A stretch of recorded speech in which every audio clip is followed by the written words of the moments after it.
Call the meeting to order. Order that here. Please rise for the pledge of allegiance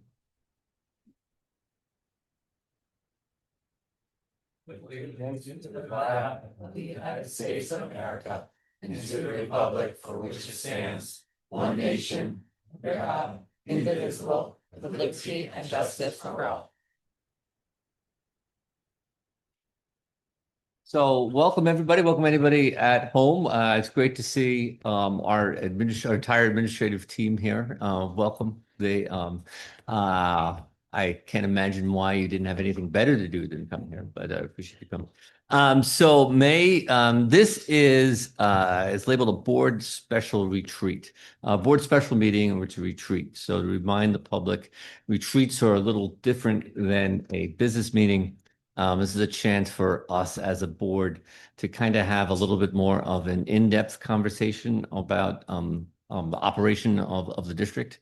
We've got a number of things on the agenda, most importantly, academic updates, and that's where we're going to start. So with that said, I think I turn it over to you, Dr. Jones. I think we're going to jump right in. And this is like one of our favorite nights where we get to hear from our entire team. So Mr. D'Amico, take it away. Thank you. Yeah, it is really one of our favorite nights. Let's talk a little bit about format first. So I'll have a few opening remarks, then I'm going to turn it over to our Assistant Chief, Ms. Fogel, who's going to talk to you a little bit about our strategic plan and just a reminder of our goals. And then really the crux of tonight is for you to have an opportunity to engage with our building principals who are seated behind me and beside me. And it's a real privilege to sit here with them and to support them and to cheerlead for them because it's really their efforts and the efforts of their staff that have yielded the success that we're currently experiencing. And so with that, let's talk about what tonight is. So there's an old expression that says, if you don't know where you're going, any road will get you there. Well, fortunately for Greenwich, we have a strategic roadmap that's very clear, very specific, and it's turned out to be very successful. And the people that are seated behind me are going to talk a little bit about how that plays out in the school setting, because it's easy for us in central office to set benchmarks and percentages, but the real work is done in the schools. And so I think it's incredibly important for you to lean into the conversation with our principals. Now, I challenged them to come up without notes tonight because I really wanted it to be heartfelt. And because I believe in them, that they live this work day in and day out. So they know their slides. They don't need to be sharing rehearsed notes with you. I want them to speak with the passion that they speak to me with. And so I hope that's conveyed tonight. And what we'll do is we'll have each principal come up. They'll go through their slide, and then it's an opportunity for you to ask them questions about the work. So if that works for all of you, then I'm going to turn it over to Ms. Fogel and let her just go through really briefly our strategic plan goals. Ms. Fogel. Thank you. So as you know, our strategic plan is broken into 7 goals across 2 domains. And tonight you're going to hear from the schools who are showcasing the work they're doing in each of those 7 domains. You will hear from Glenville, Parkway, and Central Middle School, and they'll mention what they're doing to support reading and literacy and writing in their schools. You'll hear from North Hyannis and Western Middle School, who will speak to how math is a main focus for their staff and students. You'll hear from North Street and Eastern Middle School regarding strong science scores and the inquiry within their buildings. And GHS will share their successes and how they are working to improve the graduation rate at the high school. As we move into the second subset, Old Greenwich will share what they are doing to engage families in the community. Riverside will share what they are doing to encourage and engage their students through curriculum enrichment. And the International School at Dundee will share what they're doing to prove value and engagement with staff support. Now, tonight you're going to hear a bit from each building. And what is showcased by one building tonight is also a strategy that our administrators have showcased and shared with their peers. So that is in many ways happening across buildings. It's important to remind the board and our viewers at home that tonight the spirit of our presentation is one of celebration and not one of comparison.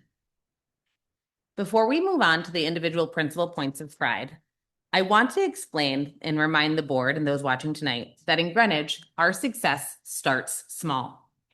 We believe in building strong foundations in literacy as early as 3 years old. To support this, we have several pre-K sites across our schools, including Cos Cob, Hamilton Avenue, Julian Curtis, New Lebanon School, North Street School, Old Greenwich, and next year adding Parkway to the mix. Beginning in 2022, we invested in curricular resources to support this strong foundation, including foundations and piloting pre-K Haggerty at Hamilton Avenue. We built upon that foundation with an overhaul of the pre-K creative curriculum in 23-24, and we're excited to see that this cohort of students will be third graders next year. And we're excited at an achievement report in the future to show how that strong foundation is showing up in the scores we care about. Next, I'm going to kick it off with Principal Monaco of Glenville School. She's going to come up to showcase how Gator gains are showing up in growth and achievement. Thank you, everyone. We are a proud community in Glenville, and I'm very proud of my teachers and our students for working hard. Each year, we have made gains year over year, and so we're proud of our success. If you remember last year when I was at this meeting, I highlighted our 1% changes and slowly chipped away and sort of growing our scores in our community at Glenville. This year, we are still doing those habits and skills that were successful, but we have really added to our bag of tricks. This year, we really focused on actionable data and leveraging the adults within our building to sort of make some gains for students. And so we have a growing population at Glenville. I think at this time we're the largest elementary school. And this year in particular, we had 40% new staff in the building. And so we really wanted to make sure that we were meeting all the needs of our students. So what we did is move students through tiers of instruction, tried to have many adults in classrooms as often as possible. If you can see here, this is a picture of a first grade classroom in the big picture in the middle, and you can see a smartboard in the front with a teacher working with a small group. There's also students working independently. Also simultaneously in the back of the room is another teacher working with another group of students. And so this is sort of a typical picture of what we've been doing very flexibly to support students across our building. And I think it's been very helpful. Something else that helped us sort of move through these tiers of instruction and really target our support in meeting students' needs was getting into that actionable data. So for the first year, this year, we gave NWEA to students 2nd through 5th grade in the beginning of the year, as well as middle of the year, and use that data to really create some flexible groupings and opportunities to remediate as well as accelerate. And so what you'll notice in those two graphs there, that is we reached high growth and high achievement from fall to winter.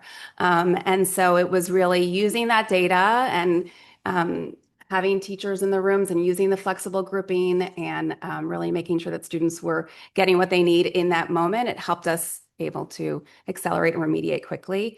And we showed sort of great growth. So our hope is now that our end of year data will look as positive as that. So fingers crossed. Questions for me?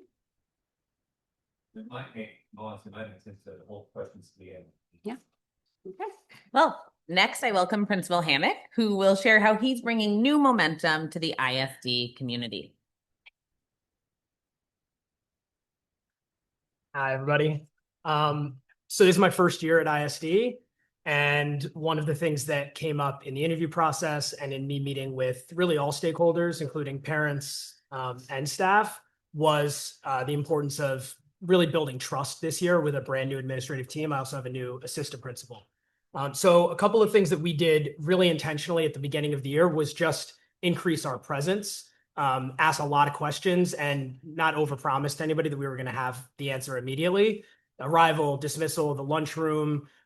It's really important to me that teachers were able to see me in their classroom really every day and know that when I was having conversations with them about what was happening in their room, that it was coming from a place of understanding their practice on a day-to-day basis instead of a one-off observation that might have happened in a bad moment or in a good moment, and just kind of having a holistic view of what's going on every day.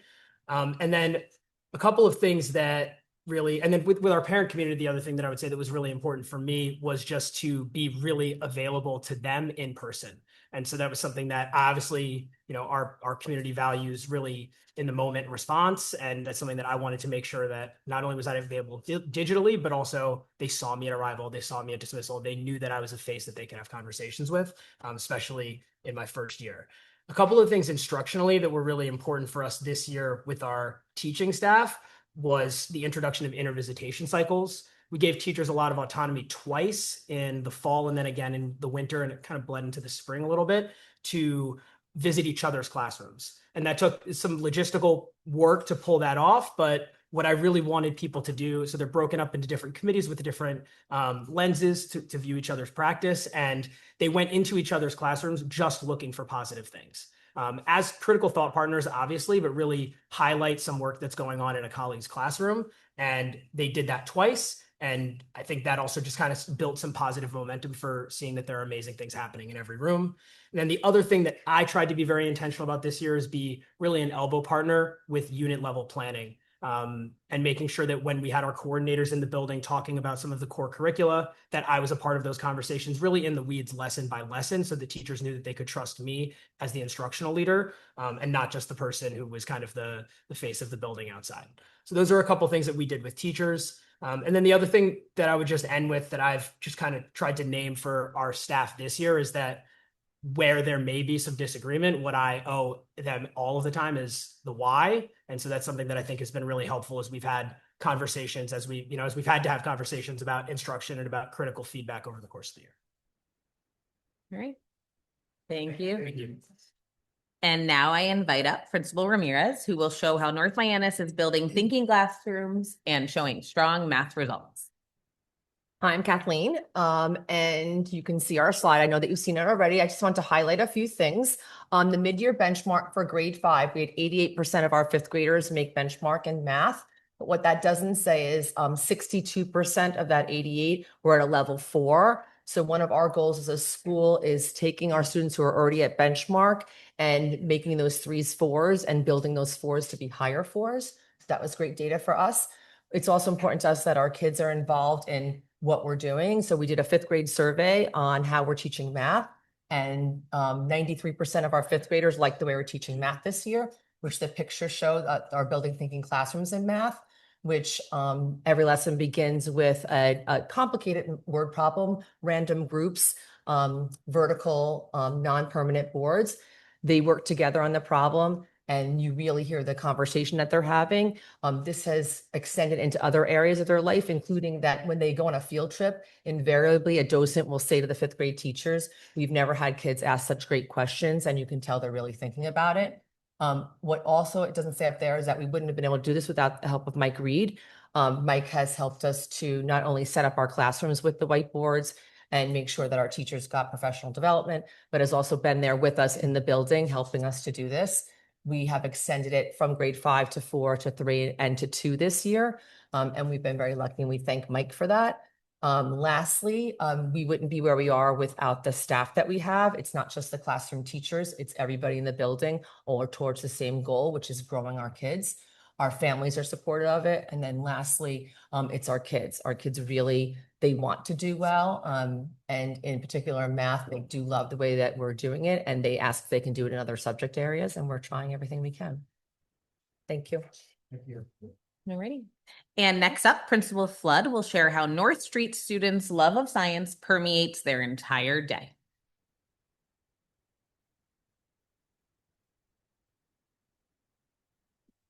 Thank you. Good evening. So I want to speak a little bit about science at North Street. In addition to the tremendous growth that we had on our scores last year, I really more importantly want to speak about why the students love science and how, like Tara said, it's kind of permeating throughout the day. So our students love the fact that it's very hands-on. They enjoy engaging in the experiments where they get to try to solve problems and use multiple different attempts to try to find the best way to solve that problem. They love making their hypothesis and trying it out and then trying to find better and better ways to solve those problems. So they're doing STEM with design theory and media classes, and then in their classrooms using the units of study that were provided by Tara, and the district related to the NGSS, they have lots of wonderful hands-on engaging experiments that they're doing where they're using inquiry to really get to know the concepts and to understand the scientific process. So some of the things that I shared here are related to the fact that we had 106 students participating in our science fair this year for 2nd through 5th graders, which was incredible. And the experiments that they created were unbelievable. They were original. They used their scientific principles that they're learning about to really put together amazing experiments. We had an after school kids crazy science class, and we had to open up a second section because it was to capacity, and we were able to double the number of students who participated, and they did all kinds of really fun experiments there as well. These photos, some of the things that the students did that they absolutely loved. The photo that was my favorite is the students who are using the cardboard boxes to make the ramps. This was taken during indoor recess. And I had to stop and say like, hey, what's going on here? And they were like, well, we did this in science and we loved it so much that our teacher lets us take it out for indoor recess and continue to try to build better ramps. But they love it. And the 3rd graders got to make paper airplanes and try to find the most aerodynamic. And then they also launched rockets and played with magnets and trying to investigate and figure out how things work. So they're really, really loving science. And it's amazing to see how engaged they are. Thank you. Thank you. All right. And next up, principal of Old Greenwich School, Dr. Ben Savango, is here to discuss how she keeps the OG dolphin families afloat. Thank you. You know, what people don't realize about OG is really truly how international it is and transient it is. So when you look at the data and you see that this year's 5th grade may have 59 students in it and 60 students when they were in kindergarten, of that, there were only 38 that were continuous. And we have kids coming and going all the time. In fact, at the beginning of this year, we got a lovely family from Norway who are leaving at the end of the year. And that's typical for our cycle. About 28% of our population turns over every 18 months, which is really interesting. And that pre-COVID was a trend. After COVID slowed down a bit, but has picked up significantly. Since January, we've gotten new families from England, Ireland, Canada, Australia, South Africa, California, and New York. And that's just in the last couple of months. And that's typical for OG. It's a pretty spectacular place. So Mrs. Bertram, my assistant principal, and I spend a lot of time trying to make our small little community fit for every kiddo that we have and for the parents as well. It's very important to us that everyone is able to make a home in our little village, whether they speak multiple languages. And we had an incredible common table that represented 58 different countries, which was remarkable, and celebrated just the beauty of the school and the community. We offer parent programs that we have multiple times a year to bring parents in, whether it's an opportunity to just hear from us about the various grade levels, what we're doing curricularly, what we're doing for curriculum enrichment, or Parent University, which we offer all the time and in different opportunities, just in learning about who we are as parents and bringing in some of the expertise from the community to help us with that. But it is, this I think really captures who we are. And just this morning, our family from Norway let us know that it is on May 17th, Norway Constitution Day. And so they celebrated that over the loudspeaker and taught all of the kids about it, which was wonderful. And then this afternoon, we brought in for AAPI month an incredible woman who taught us Kathak dance from India, which was tremendous for all of our kids. Yes, I'm ready. Absolutely. Mark limited my time. Thank you. And Nat.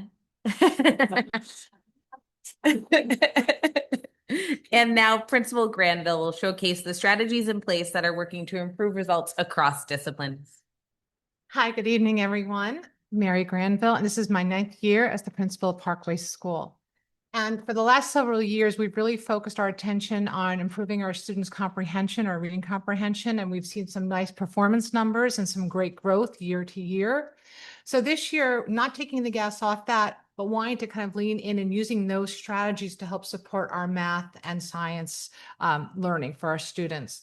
And this year, we've really also leaned into the PLC model by meeting with teachers every week. And at those meetings, we are looking at data for every child every week to see where we can make improvements and where we can support their learning. What we found with math, our kids perform, they're good computers, but what we realized what they were falling down on was their comprehension. Because so much of math is not just being able to add or subtract, it's being able to read a problem, understand it, and know what am I going to do? What operation am I going to use? So the work that we've been doing in reading has really transferred over nicely into helping kids really do close reading to understand what the questions are asking so that then they can apply their math knowledge to be able to figure it out and come to a conclusion. Another thing we've looked at in our MTSS meetings is, are our kids making the progress we expect? So again, it's looking back at the different measures that we have, incorporating some other ways of doing exit tickets and things like that to make sure that we are up to date and know exactly where our children are at any given time. Because it's only with that knowledge can we then take it, use it, and make meaningful differences for students. And the other area that we've been looking at closely is science.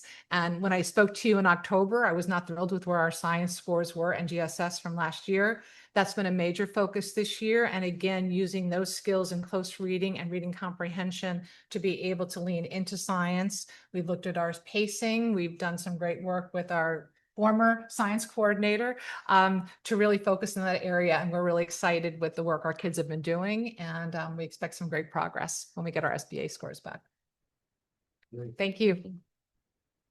Alrighty, and next up, Principal Martine is here to tell you how Riverside students go above and beyond the core curriculum to challenge their learners. Yes, everyone, good evening. So I came here 2 years ago from Florida, and after I was congratulated on my hire from Dr. Jones, the very next phone call I got was from our PTA and our parents. And it foreshadowed kind of what was to come. And so, you know, I'm here tonight proud to share how we partner with our PTA and our parents to support the learning in our school. So what you see here is 20 plus unique experiences that our PTA supports to enrich the curriculum. What's important to mention is that all of these experiences are hands-on, they are real world, and oftentimes they are with a specialist or an expert that comes into the building and gives our kids these unique experiences. Also, what's important to mention is that all of these are timely, so these occur in the curriculum when they're being taught. So it's really important to mention, and you can only imagine the amount of organization and planning that goes behind that, but that's our PTA. They seek out these experiences, they organize, they facilitate it, and it all happens in the beginning of the year in collaboration with our teachers. So this is just one of the many things that our PTA and our parents do to support our school in a multitude of ways, but this specifically supports the learning in our school. So yeah, these three pictures that you see here are three of the experiences that are happening. The first one is our STEM fair, which is our K-5 experience. It's awesome to hear kids talking about the scientific method, coming up with a problem of practice, trialing and erroring, and then these specific kids, they were talking about data. And then they were saying, in conclusion, we feel this toothpaste is the best toothpaste because ... The second experience that you see there is our pinball games, where our students in, I think that's fourth grade, they're exploring forces and motion. They're designing pinball games. They're changing just the tension on the rubber bands, and they're having those conversations. It's collaborative. And then the last one is the Journeys program, which sets up a museum in our school, and kids get to explore Native American history. So this is just a few of the many, many things that happen in our school to support our curriculum. And it's why I believe why Riverside is such an amazing place to work. So. Right. And moving on to our middle schools, Principal Healy is showcasing the path that his students and staff have taken to grow across all content areas in the past 2 years. Good evening, everyone. So yes, I think the best place to start on this slide is right in the middle, that 67 in blue, which was the shot that really, I think, surprised our staff, but also created a great sense of urgency to revisit some of the practices that we have. What happened a few years ago really just reinvigorated us to use our team time, our collaborative time, to make sure we're looking specifically at data and also instructional strategies.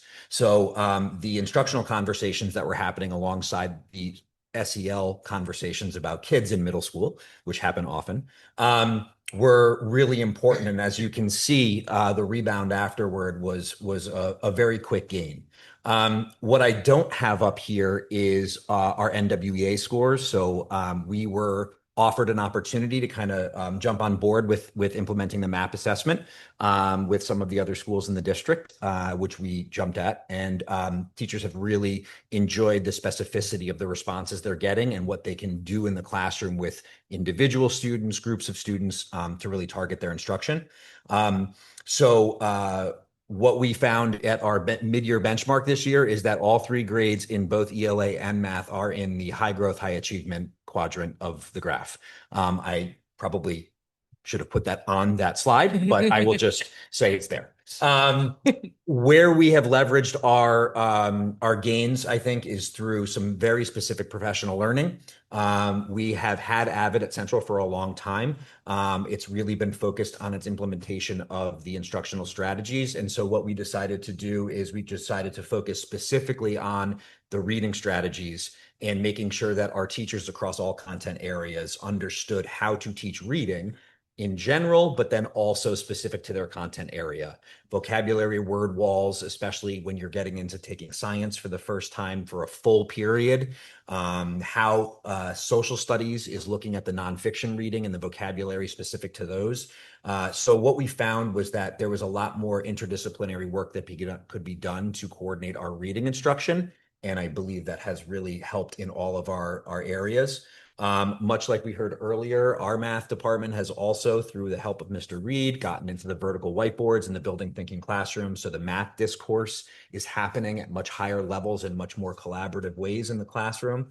And then ultimately, this idea that teachers now are more easily connecting the data they're getting on kids with the instructional moves they're going to make in the classroom has really just streamlined our processes. So our shock a few years ago has really been met with a great deal of passion, dedication, care, maybe a little bit of personal affront to our teachers in a good way. And they've really rebounded. And honestly, they have really taken off on their own. We've been able to use the coordinator team and Dr. White to help get the teachers the information they need in their hands to make those decisions in a timely manner and then implement them with the kids. So we're very excited to see what the scores are going to be this year, because we are trending in a very strong direction.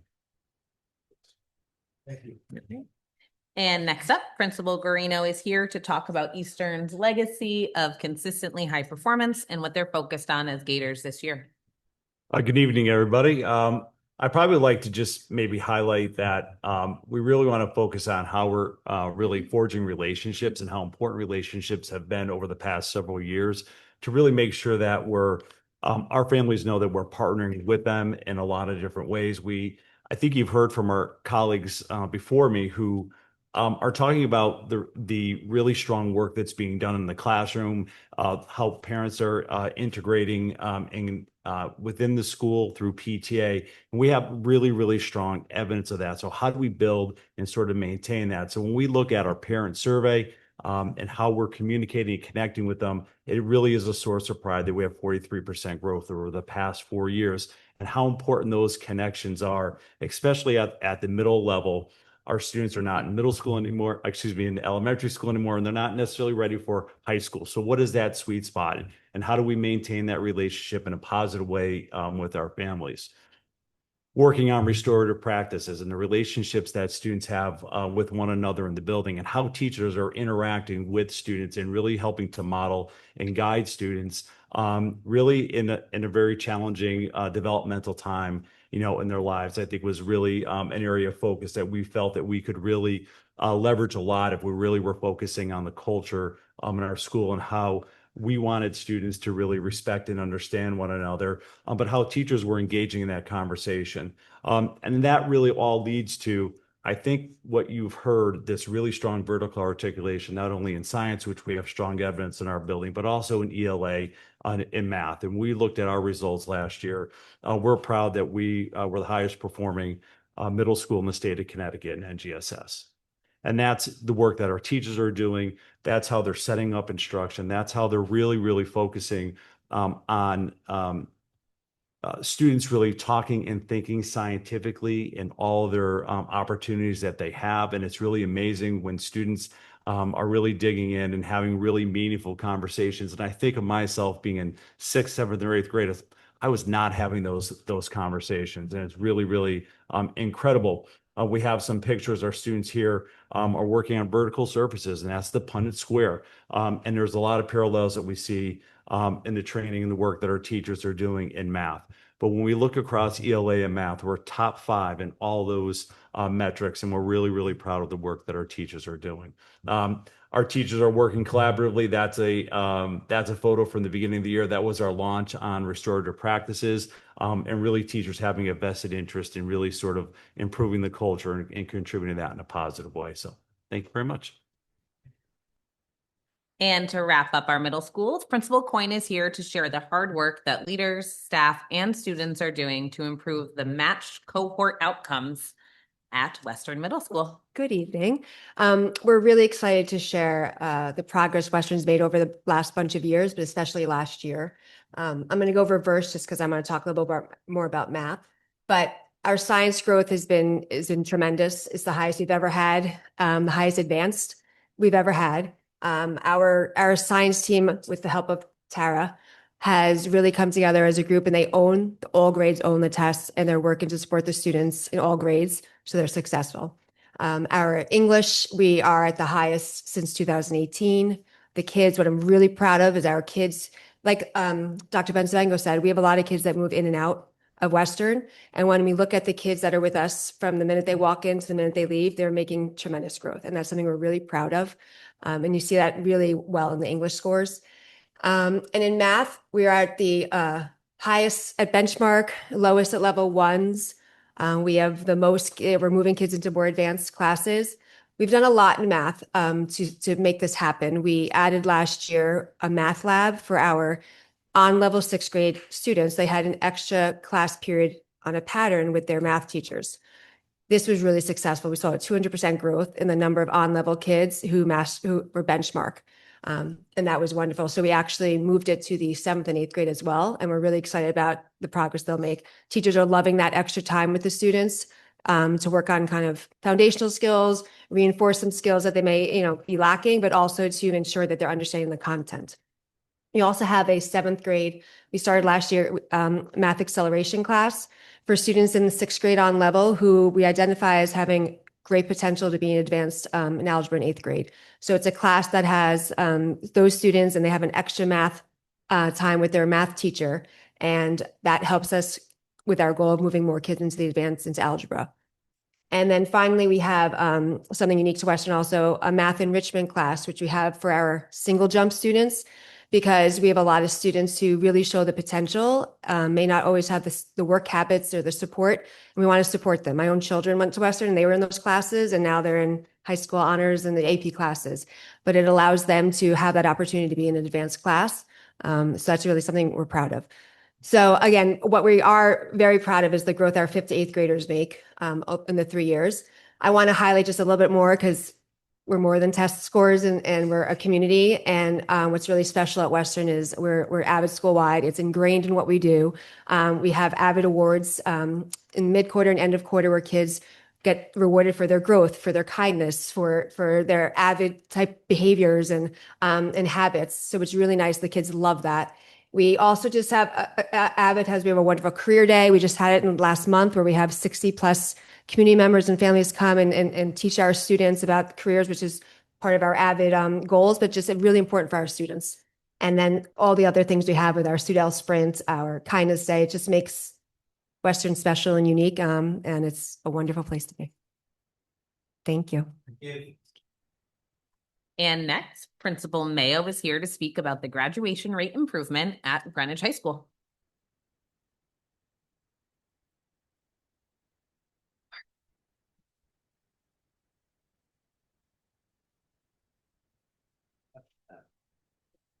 People have been saying that to me for years. Good evening, everyone. Thank you for allowing us all to come up here and share some really amazing results with all of you. About 3 or 4 years ago, the superintendent called me and said, your graduation rate is not great.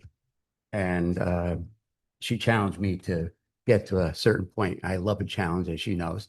So when we got this news from the state back in December, I almost fell off my chair because we knew we were in 97 or maybe a little bit higher, maybe 97.5. We didn't think we were at 98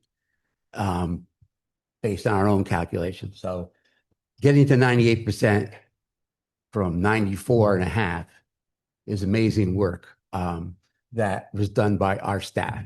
Our teachers did this work. The MTS process has kicked in at the high school and it's working well in our houses. Our house teams are working on plans for students. So when I meet with the house administrators, I meet with them twice per quarter. I review their kids' grades, and they're not coming in anymore and saying, well, we're going to talk to this kid, or we're going to send a letter, or we're going to have a parent come. No, I want a plan. So they have developed plans for me, and off we go. And that's a lot of that 98% belongs to the house teams who develop plans for the students that are having difficulty. We also have an amazing AVID program. I met with one of the AVID teachers this morning at our end of year review. 11 out of her 12 students, they're not just graduating, they're going to college. The 12th student is going into the family business, and they're talking him into going to Norwalk to do some finance and business classes so that when he is able to take over that business, he's ready. So AVID's working well for us in terms of graduation rate.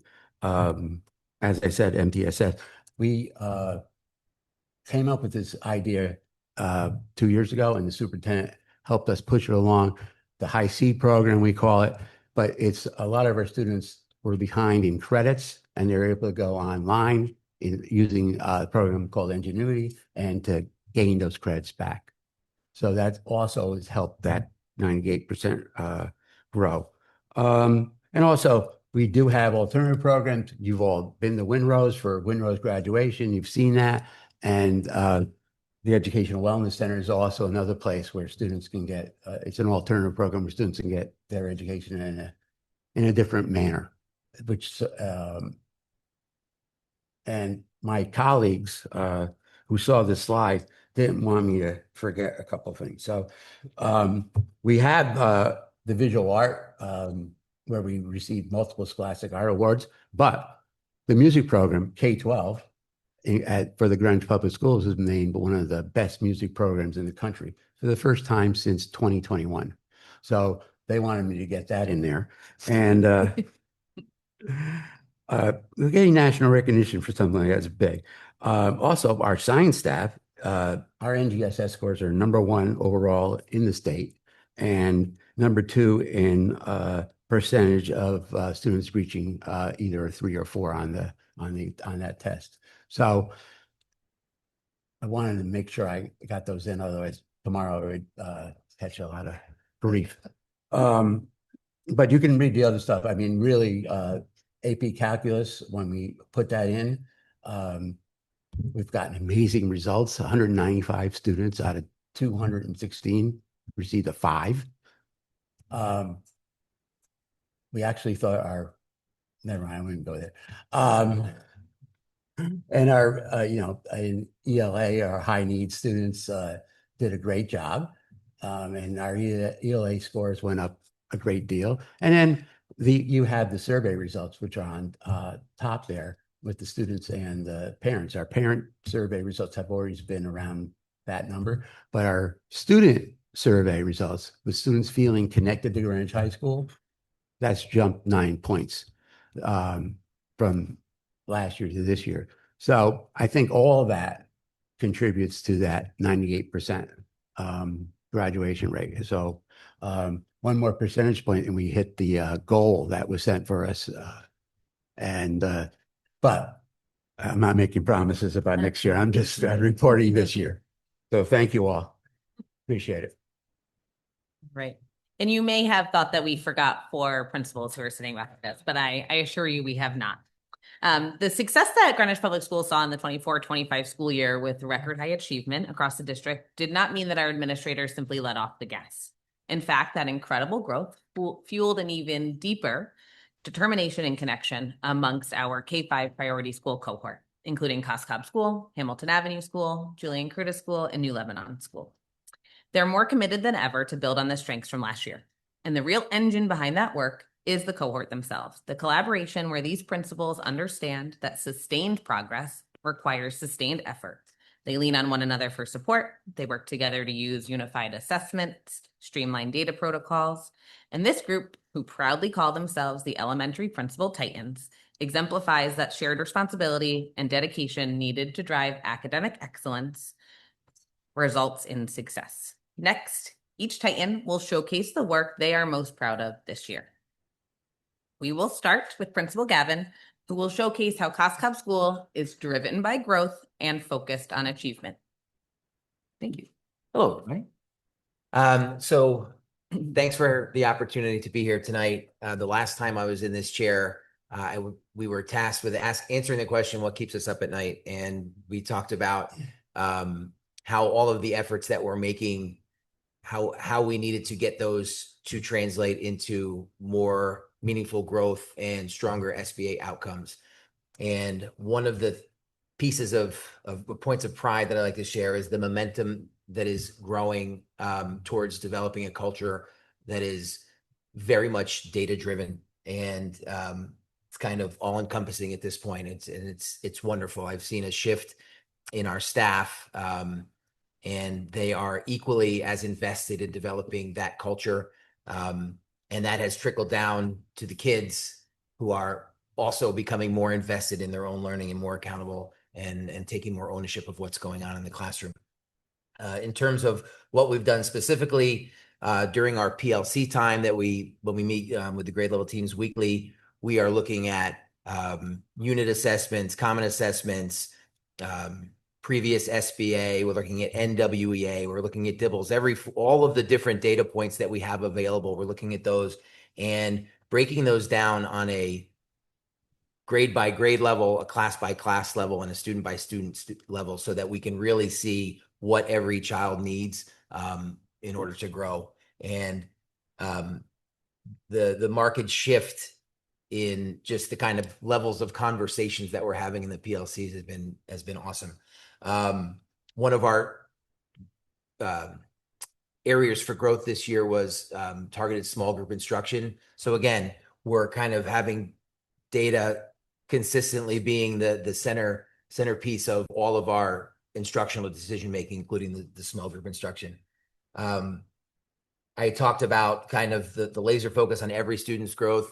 As we feel the stressors of SBA coming toward us every year in the distance, and then we get closer and closer, there is a definite increase in anxiety on part of the staff, myself included, about getting those scores where they need to be. And sometimes the numbers that we put out on our school improvement goals seem way out there. And we've really tried to make those numbers more actionable and attainable by breaking them down, as I said before, on a grade by grade, class by class, student by student, how many students we need to get over that hump, and how many students we need to keep over that hump.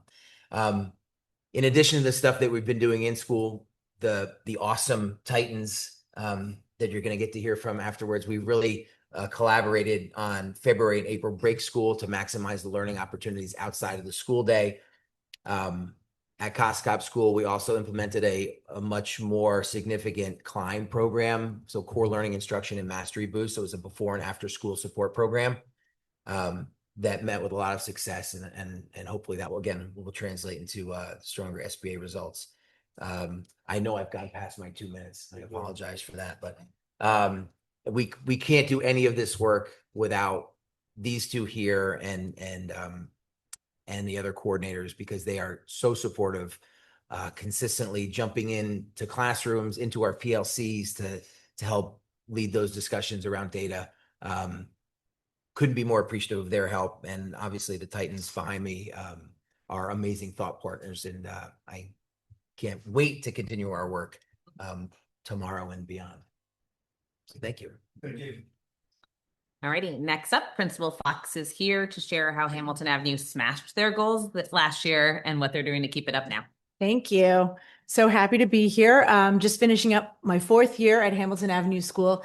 And as Tara said, we did smash our goals, and we're so incredibly proud of that. So 2 years ago, we were not very satisfied with how we were performing as a school. So last school year, we really welcomed the opportunity to be considered a priority school in this town. And with the assistance of everybody under the sun, we were able to really put some strategic things in place to help our students. With the support of some grant funding that we got last school year, we were able to increase our school day, to expand our school day. And we started that about halfway through the school year. And we had some fantastic results as a result of that, and really looking closely at our data and planning for exactly what students need. I said to my teachers 2 years ago, I don't want to be in last place anymore. It doesn't feel good. And they were defeated, but now we're not. Now we're right here in competition with everybody else, even though I know we're not being competitive, but it does feel good. I will say it does feel good to really be in it. It feels good to be in it and not last anymore. So you could see our graphs. They show the amazing progress that we made. And then Mr. D'Amico made me feel really nervous when he said, year 2 is always harder when you get those great results. So I was back under my desk. No, I'm only kidding. So what we did was we said, yeah, we're ready for this challenge. And as our little husky says, we believed and they achieved, and now we're just keeping it going. And what we have done this year, with the support of this district and the board and you guys and our colleagues that we work with, we expanded our school day. We didn't do it in the way that we had envisioned, which was really make the school day longer, but we did leverage some funds, including lots of grants that we received, to extend our instructional day about 2,800, but it's actually probably closer to 2,900 additional staff hours for academic support. And what we did was, although we are the earliest school in the district, we still started even earlier than that. So we have students that arrive as early as 7:10 in the morning, and they start their academics that early. Yeah, it's early, but they're there. Everyone is there. Some of them beat me in. And we also have after school programming for all students, grades 1 through 5. And it's gone incredibly well. Some students are volunteering to come. Others have been kind of invited to come. And we've used that data starting in September. We did this.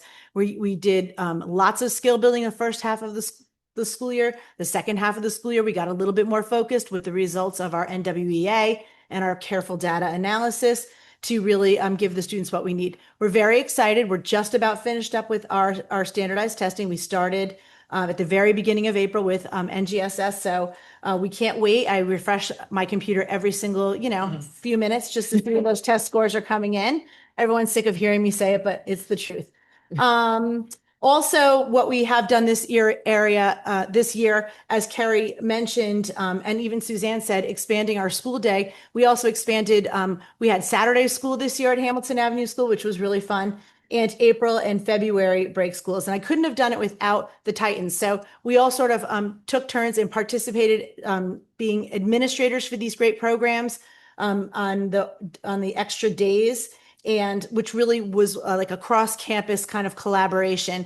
And it was great for me because I got introduced to all different teachers from all different schools who really wanted to dig in and do the hard work with our students. The kids were happy. They were a little upset because I promised them garden catering, and I gave them sandwiches instead of nuggets, but we made it right for them. So they were very happy by the end of it all. And the other piece of doing those schools is we're able to work with our colleagues, people who really demonstrate some leadership potential, because we are really wanting to give some of our teachers leadership opportunities. So we've called some people lead teachers, and they've helped us plan and shape this school, and also provide some structure for their peers.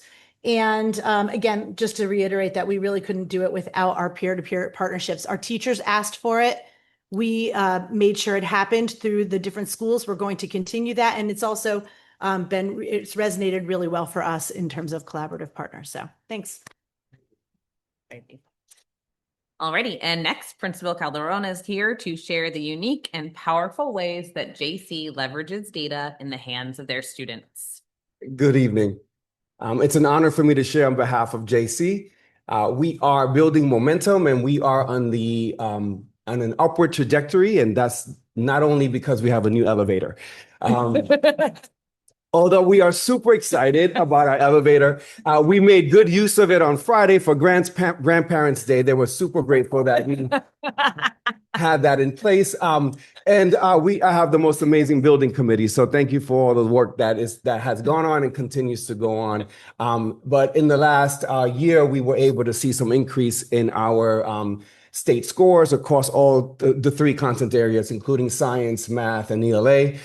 In the past 2 years, we've had a 22% increase in our math and a 13% increase in our ELA. We attribute that to our focus on data. Data is really elevating our achievement. The focus in JC and what we're working on is developing our data literacy muscle. And so teachers are using data. We're not just collecting it, but we really are analyzing and using that data to a plan for instruction, to drive that instruction, to strengthen planning for teachers, and also to promote and support student growth.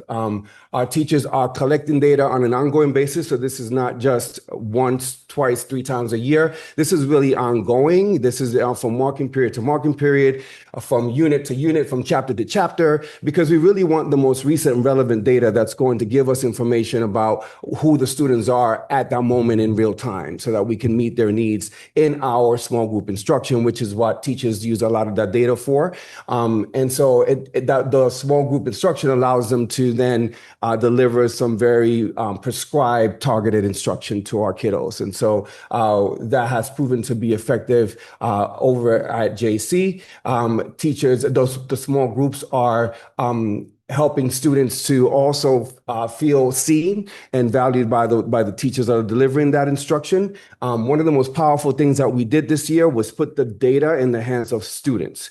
And that was super powerful, having students sit with their student profile page from the NWEA. That's what we're using as our screener for ELA and math. And so students sit with their profile page so they see where they are, not who they are, but where they are. And we use questions to guide those data conferences, those conversations. So we see that picture up at the left-hand corner. That's me having an actual data conference with a group of 5th graders. And those questions help them to make sense of that data. What do all these numbers and words mean? And then also helps them to reflect and then ultimately make very meaningful goals for themselves based on what they themselves choose as a target area from that profile.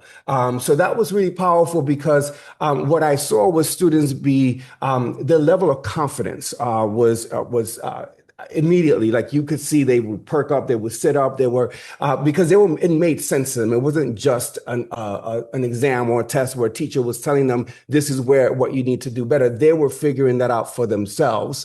So the level of confidence that increased for our kids, but also the ownership, taking ownership of their learning and really feeling like I can speak to what I do well, and I can also speak to what I need to work on. And this is what I'm going to do for myself. I don't have to wait for my teacher to do this or my parents, or I can do this for myself. And I think a lot about how to prepare my scholars for middle school, which really is part of our job as elementary school principals. And the more independent that they can be and the more they own their learning, the more successful I believe that they will be in middle school, high school, and beyond. So that is the work that we're dedicated to at JC, and we work towards that every single day. I could not do that work without the wonderful staff that I have, but also the collaboration that I have with the rest of the Titan team and the support that I receive from the district. So thank you. All right. And our final principal tonight, Dr. Russo, is here to share how he's leading this work at New Lebanon School. Hi, everyone. Good evening. Nice to see you all. So proud of the work of all of my colleagues. Happy to wrap it up for you this evening. I got an opportunity to be with you all in October to talk to you in detail about the data. As part of the achievement report, we saw double-digit gains across all of the tested areas for the second year in a row. Super proud of that. But I wanted to just take a few moments tonight to highlight some of the adult professional structures that we put in place that really make those outcomes possible. So many of the principals and certainly all of the Titans, because of the urgency around the data in our particular schools, have talked about the collection and analyzing of data. Many of you have been to my school, and some of you have actually sat and looked at data with me, which is a welcome opportunity. We got to talk to some teachers to hear how they, look at their assessments, unpack the student gaps, and plan intentionally to fill those student gaps as they're embedded in the curriculum units. And a lot of that happens during really structured, intentional professional learning communities that we have both built into the school day and with the extended time that's built into the Wednesday afternoons, where teachers are looking at the curriculum, planning for anticipated misconceptions that the students might have so that they could remove those in a really intentional way, matching student lessons to the most appropriate materials so that that learning becomes accessible to the broadest audience possible. And all of this is really like in the spirit of innovation and curating the most impactful best practices so that we can scale them through teachers visiting one another, planning together, having the opportunity to be in each other's classrooms so that the rising tide lifts all ships. And because that work is so intense, we don't pass up an opportunity to have a little bit of fun and show the students the way that they can apply all of this knowledge outside of their core curriculum. So I've gotten to talk to you all about our big, amazing race we do before the SBA. But on the upper left-hand side, we did escape rooms with our students. Those are actually students with their parents. This is a parent activity where the kids were locked inside of the classroom and there were different codes hidden all around the classroom that they needed to draw upon their math and their science knowledge to break the code with mom and dad and grandparents and bust out of the classroom. And that was just one of a lot of fun, innovative things we do. And I'm very excited this year about our Farm to School initiative. Last summer, I was up in the middle of the heat wave on a farm in Vermont with some parents and some teachers at the New England Farm to School Institute. We came back with a plan to really connect the school garden to the students' instructional units. And we've done a lot of really great work around that. This year, every season, students have the opportunity to have their hands in the garden. We have these big harvest days. We pulled the most beautiful radishes out of a frozen garden ground in the dead of January, radishes in Connecticut in January. Yes, it's possible. And Tara came to Kale Day, and we have strawberry harvesting happening at the end of June. You're all very much invited. And actually, just yesterday, we heard from the Greenwich Alliance. That's not a secret, right? The Greenwich Alliance grants. I didn't see anything in there that said that we weren't allowed to share. We got a nice, very, very generous grant, about $23,000 to beef that up for next year. So I look forward to coming back and sharing even more about that next year. Thank you guys very much.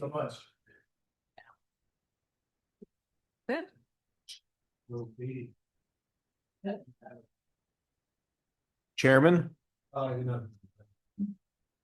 Well, so thank you. I appreciate. I think we all appreciate this. That was fantastic. It was great to see that kind of sprint through the district. I think it was terrific. I thought everything was. Personally, I was thrilled to hear about everything. I'm a little concerned about Kale Day, but everything else, I think, sounds terrific. In all honesty, I was when Dr. Jones mentioned last week, so all the principals are coming and they're all going to give a little talk and highlighting their school. I said, well, that wasn't what we've done in the past. We haven't done that previously. Bring everybody. Are we sure we want to do that? And I'm so glad we did, because this was far from for lack of a better word. This was far from a dog and pony show or just a, hey, look at us, but really highlighting the work, the real work that's being done at the classroom level throughout the district.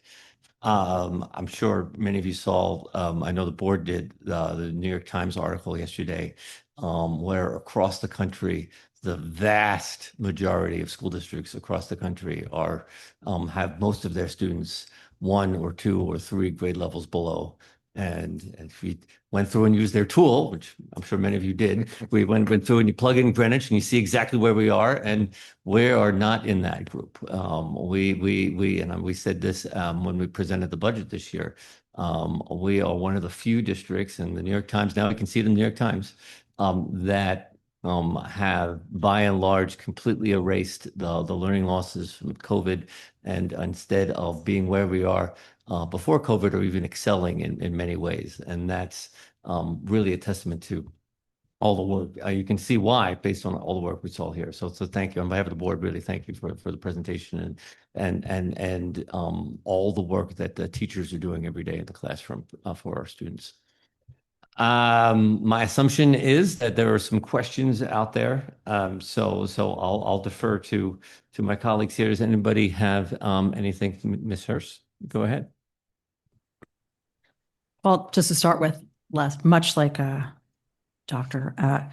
Mercanti Anthony, I wanted to just say it's such a pleasure to see all you guys here. I know that we don't have the opportunity to go to schools to school as we have in the past, and had the opportunity to sort of see what everybody is doing and all the school communities, different flavors and community type stuff. But I really love being able to hear the points of pride. And I just wanted to say to each one of our administrative members that are here, like you can hear the pride and the joy watching each one of you talk about the special things that are happening in your school and the growth and the strides that your students have made, and the incredible amount of work that has been done by your teachers and staff. And I hope that every teacher in your building understands that, like, we all see that here as well. And it's a really beautiful thing to say. I was originally going to ask if there was anything that anybody didn't get to share, but I can't imagine that there was much. So I just really wanted to say, it's important to acknowledge all the amount of work and dedication that all of you and our administrative teams have done, our support staff, everybody that's behind all of these successes. Like Michael Joseph was saying that, I was reading that article in the Times and I was like, I don't know what these people are talking about, because we haven't seen that here. So, and that's a testament to you guys. My question is actually not for a specific school or whatever. I wanted to ask Dr. Jones and Mr. D'Amico that maybe for next year, I would really love to have the opportunity to also hear from our other 2 schools and programs, Windrose and Community Connections, because we don't often get to hear about those programs. And I think Ralph's comments about moving our graduation rate up to 98% has a lot to do with, some of the work that's being done at those schools. And, I don't want to forget those students that have extra supports there. And I'd love to be able to hear about those things as well. They have points of incredible pride at those schools too. So I think our community would love to be able to hear about those too. So yeah, thank you for that. Thank you. Sophie, I see you online there. Oh, thank you. Yeah, thank you so much, everybody. This is just really amazing work. I had a question, kind of 2 questions that relate to one another. I'm so glad that everyone is sharing best practices, and it was interesting to hear so many principals talk about working with their colleagues at other schools. So one question I have in terms of data collection, because so many people reference that, is there sort of any kind of shared norm of how we are collecting data across elementary or middle schools, or like, are people talking about how they're using that? Because I've heard so many principals reference, like, we're looking at it, to see where we need to drill down and how we can support kids. Are you talking across schools about that? So that's my first question. And then sort of related to that was specifically with Hamilton Avenue, when you referenced, so I'm looking at my notes, the peer-to-peer partnerships. I would love to hear a little bit more about that, because I just love the idea of working across schools to support all of our kids. Well, I think you might have heard some people reference, and I guess it's a fair characterization. I might be a little bit of a taskmaster, and I hold this group behind me pretty accountable. But the fact of the matter is, we have a good time when we're together and we're working on things that we know will benefit students. You hear the words data tracker, and you probably saw it in almost every slide. Consistency and uniformity, I've never felt like those were bad words. And I think the sharing that happens between schools is pretty fair and consistent and continuous. So much so that they have trackers for all sorts of things, Sophie. For example, and I don't know if they even know this, but I've stumbled upon the fact that they track where I am and they notify each other that I'm out in buildings so that perhaps maybe the next school is getting ready for me. They track everything. It's a good group of people that support each other on a daily basis. We come together once a month where we have an incredibly robust agenda, and the professional learning for the leaders is as important as the professional learning we provide to our teachers. And quite frankly, we don't spend nearly enough time investing in the professional learning for our administrators as I would like, simply because of the scarcity of time. But with what time we do have, they maximize that, and they do truly collaborate with one another. Now, I think the second question you had was about peer partnerships. Were there schools in specific that you wanted to come to the table? Because I know this could get a little bit clunky bringing people back and forth to the I table. think I think this was primarily a question for Hamilton Avenue. I think is where it came up the most. Sure. But that's why I thought. So anyway, would love to hear more about it. Sure. I mean, we are doing peer-to-peer collaboration, but really it's between all of our schools. So like I had mentioned that we realized that our teachers, some good practices that are happening over at some of our partner schools, we weren't sure what they were doing. So we wanted to learn more about that. So we started off maybe a few years ago with just actually setting teachers up with having some time to go over to a different school, a partner school, to observe a peer, to look at best practices. And it started sort of naturally when Number Corner was being implemented at New Lebanon, and then we were bringing it in over at Hamilton Avenue School. So we wanted some of our teachers to go over and observe some of that great work. From that, it was so successful that we've really developed some protocols and some unpacking of data that we share amongst the schools. And so that's more of a peer-to-peer thing. So we have data that we've unpacked for some of the chapters for the Big Ideas Math. It's delivered to some of our teachers. Then our teachers work with their peers on how to sort of look at best practices on how to implement some strategies for the different chapters. And that's been super successful. And it's been so great that we are actually doing something at the very end of the school year where we're setting up our teachers from the 4 schools in small groups. And so they can kind of talk about cases that they've struggled with and then hear from each other about good practices. So sort of a PLC, but like a giant PLC from the 4 schools. Great. Thank you. That's so helpful. And that's it's good to hear everyone is learning from each other. I love that. Veronica, did I see your hand? Yes, my hand is up. I'm not sure I can put it down lower. First of all, I just want to say thank you so much for that presentation and all of your hard work. That was incredible. I am so sorry I can't be there tonight, but it is thanks to an incredible Greenwich High School specific education that I get to watch my sister graduate this morning from WashU in St. Louis. So I'm here with my family. And so just to bring it full circle, you guys just touched on something in Sophie's question that I wanted to ask. Maybe this is for Mr. D'Amico or Dr. Jones. When I had the opportunity to visit all of the schools, I was so impressed with every single school. Yet I found them all to be so unique and special in so many different ways. Is there ever an opportunity for principals to go and see each other? I know obviously the Titans work together, but maybe for Julian Curtis to see the elevator at another school, or something like that, to and maybe take some of the things that we were hearing about, just see them in practice and a little bit deeper and share them with their own teams. The short answer is yes. It's always powerful to be able to share and view others in their practice. Thank you. Mr. Cheney. It just seems like there's a lot of talk about collaboration, and it seems like it's really working well for all the principals, and I think that's amazing.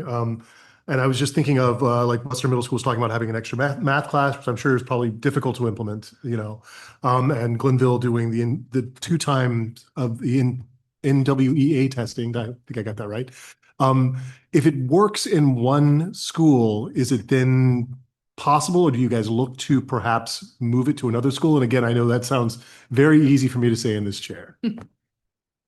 I think you're referencing NWEA, and we did intentionally start in our priority schools and a set number of other schools because although we were quite certain NWEA would be our shift from the current Greenwich benchmarks to the NWEA moving forward, we wanted to be 100% certain. So, scalability is kind of an incredible thing, right? If you start small and if you identify problems, you can fix them quickly. But if you scale up too quick, sometimes you can be consumed and it can collapse on you. So we were really intentional when we designed the priority schools to think about outside measures that weren't currently in place. And so the NWEA was a perfect way for us to layer that into one of their key strategies. But then we thought of having it in a few other schools too, so that this way it really could pass the litmus test. So what you'll hear from us, and I think you have the agenda planned for next year on tonight's agenda, and it's in September. We're going to talk about our assessment calendar, and you'll hear us announce that we plan to move away from the current Greenwich benchmark assessments and utilize NWEA because we do feel like it's a better assessment, not only for our administrators to be able to analyze growth potential, but also to track year-over-year potential, and it's a better predictor for SBA performance. Well, looking at the numbers, it seems to be working. Yeah. So thank you, guys.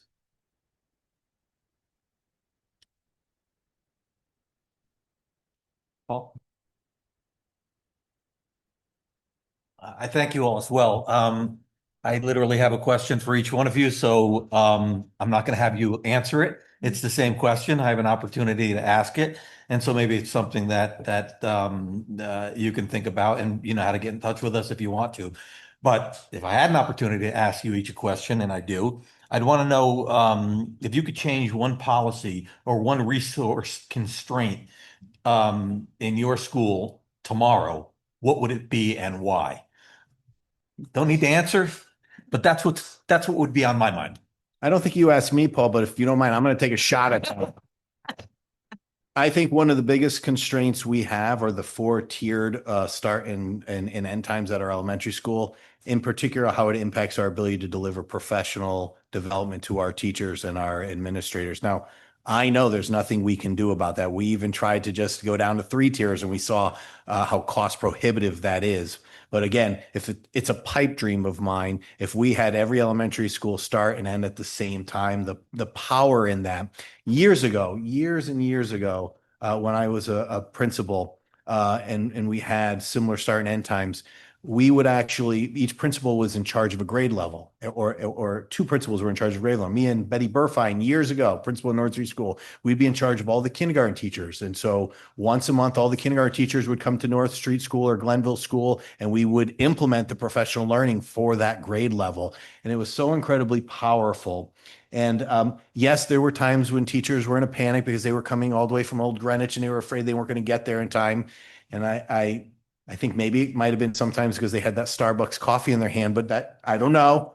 But, it was a powerful learning experience to bring teachers of the same grade level together. Teaching can be very isolating. And you heard Phil Hammock talk about a strategy he used at ISD in having the teachers visit each other. It is a much more powerful, and you keep hearing this term PLC, it's the professional learning community model. Mike, you certainly know this. Teachers need to see each other in practice because you grow exponentially when you see good practice and when you can talk about good practice. But when you teach in isolation, you miss these opportunities. And so in all of our buildings, it's important to give teachers those opportunities to open their doors and share their practice with each other. And it's important for the administrators to be in the classrooms to see the good practice and to share that with each other as well. So if I was to have my way, I would love to see us have a more common start and end time. So Mark, is that, I know that clearly precludes some PD after school. Is it the same on, you have some same challenges on half days and full and service days because of that? Yeah, because then early release days, we still have a tiered dismissal. So the times really do impact us. Yeah. That could be. Wendy? I just want to thank you all for being here tonight. And you really are all just so creative and you're doing such wonderful things at your schools. I want to know how you're being able to foster such love of science at North Street. And I love the idea of your farm to table, Dr. New Lebanon. Yes, there you are. I mean, I just think there's so many great things going on in our schools. So thank you all. I don't really have a question, but I love all the collaboration and you're all working together and you can really see that we are making meaningful progress and our test scores, they're going up. And, you know, I think it's a testament to all of you and all your hard work with our kids. So thank you. Karen? Sorry, I realized I had one other question. I have a long history of sitting across from Mark, going through, SIP plans. I think Riverside was the one that brought it up as a former PTA president of what can we do to support you? How can we use our funds? What programs can we bring in to support these SIP goals? And it was getting me thinking, just because I'm no longer president of the PTA, I'm sitting on the board and I pretty much have that same question. So, I've seen SIP plans change year to year, the way we do them, the focus, I've read every single one of your SIP plans over the years repeatedly. So I just wanted to, and again, much like Paul was saying, it's not something you guys have to answer now, you know how to reach us, but it's something I'd like you to walk away and think about is, are the SIP plans and our SIP goals, I know we aren't creating them. You guys are working to create them amongst yourselves. Are they still meeting your needs? And is there anything else that we as board members really could do to support the growth and community at your, within your schools? I think it's really important for us to know. I mean, we go anytime we're invited, we'll show up to visit. And it's not for us to sort of monkey around in all of your programming and things like that. But there are still things that we can do to help support our schools and individually and in growth and other metrics. So I'd love you guys to think about that and what we can come back to the table to do to support you guys even further. Not with the PTA dollars. I used to be able to do that, but that's not what I can do now. But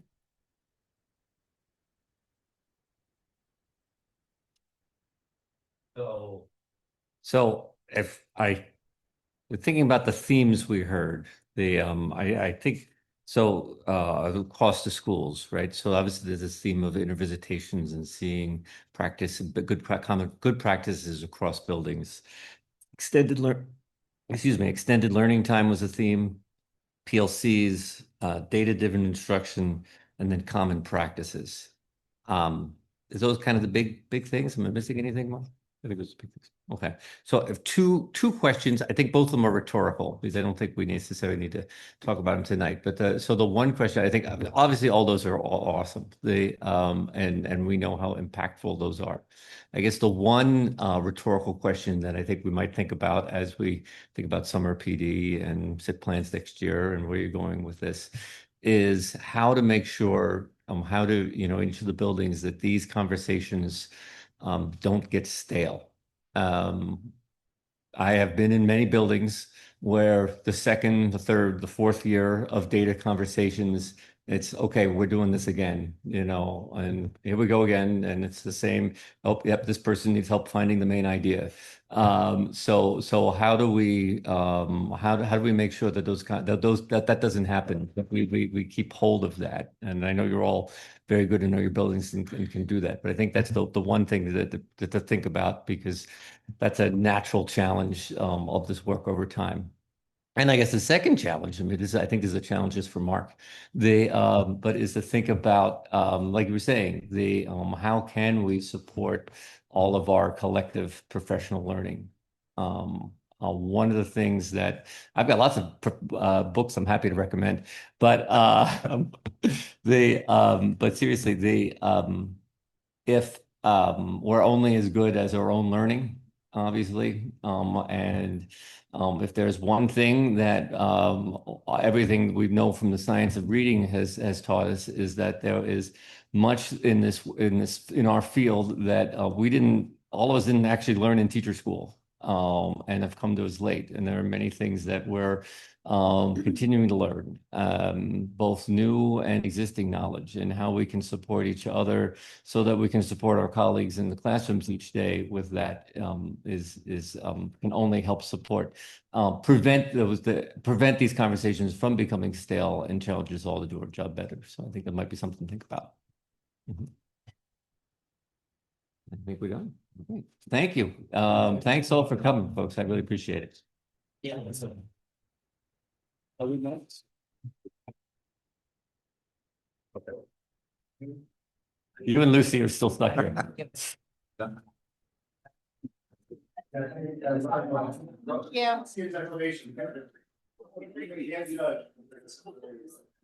New Lebanon wins best socks.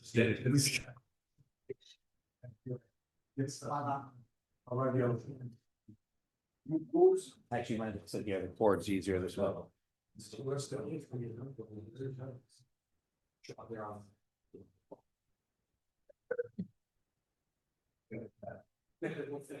All right, so moving on, we had everybody will recall we had a couple of textbook recommendations last meeting. There are two more. Both of these are first reads, and then we'll hopefully take some action at our next meeting. But we have physics that was delayed last time, and then human geography this evening. We'll take human geography first. Okay. All right. So everybody should know, I'll follow my sword, Lucy. Everyone should know that I was the Board of Ed rep to the Human Geography Committee. I was a terrible member of the committee. I did do my homework, and I recommend, and I have no reservations with the recommendation that the committee came up with that you hear tonight.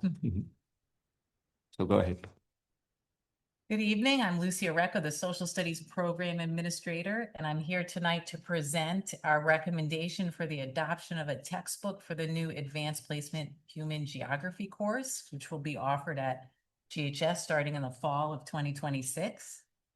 The selection process was conducted by a comprehensive committee of 10 stakeholders, including myself, the board chairman, 2 veteran social studies teachers, 2 parents, and 4 students. After a thorough review of 3 possible texts, our committee strongly recommends the adoption of Human Geography for the AP course. This textbook was the clear choice, scoring highest in 13 of the 18 criteria reviewed, including the overall text rating. Please let me know if you have any questions. Thank you, Lucy. Thank you. There's a physics? Oh, I do have. But since I know this is a new course, and I don't know if you have this information, I don't know, how many students have obviously, because you've had to start to look for signups for next year, shown interest or signups. Have any of them had the opportunity to did any of those students that were interested look at the textbooks? I was just curious. I do believe at least a couple of the 4 students on the committee have signed up for the course. Thank you. Thank you. There we go. Thanks. Good job. So we said, who invited you up? Who invited you up there? Yeah. You know what? Back there. Yeah.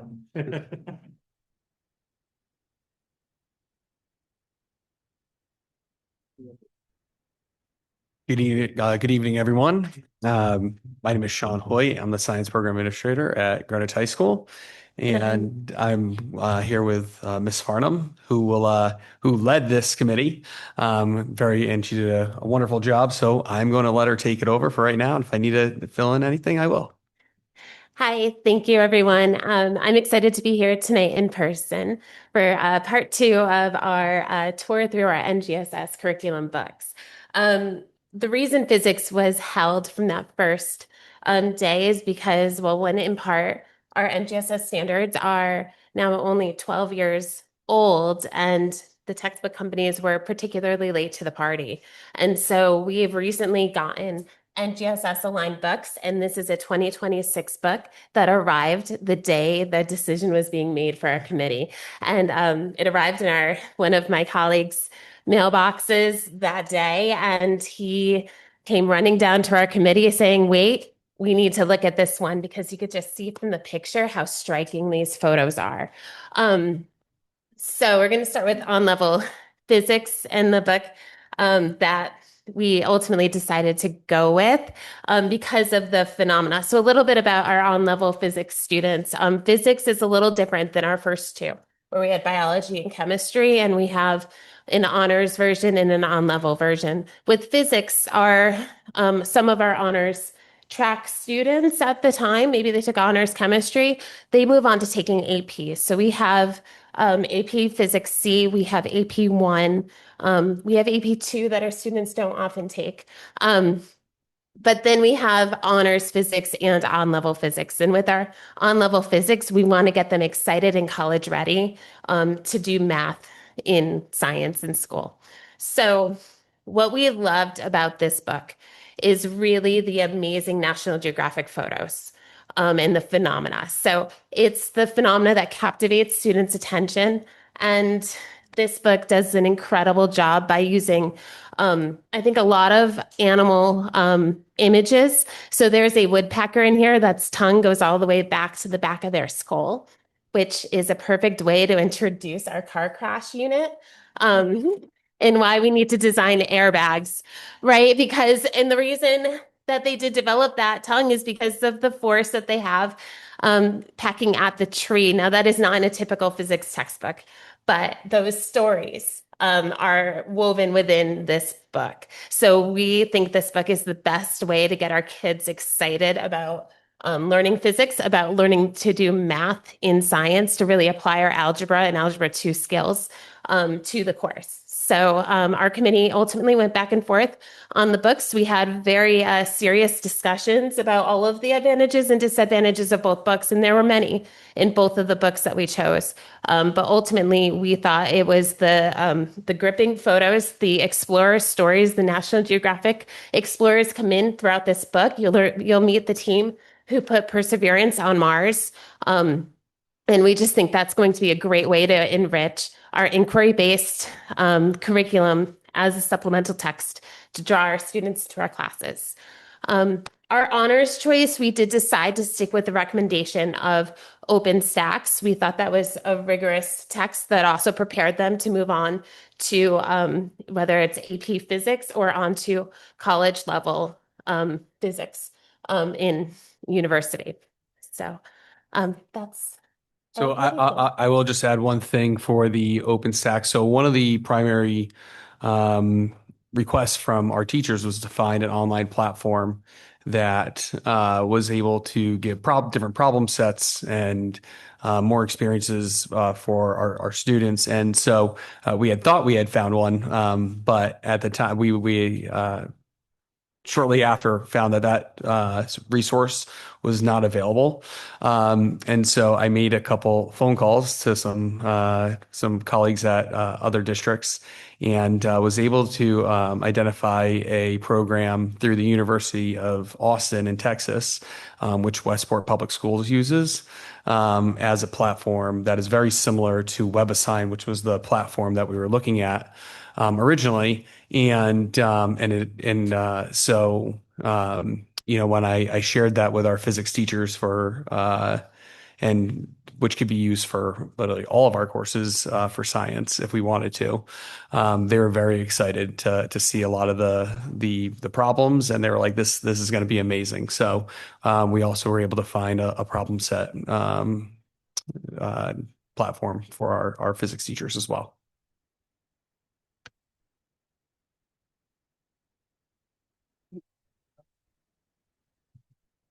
Just a couple of comments. One, for those of you who are reading the doc, I think we have a copy paste error in the on level. It says it's a digital first. This is absolutely a physical book with gorgeous photos. So I think that was left over from OpenText.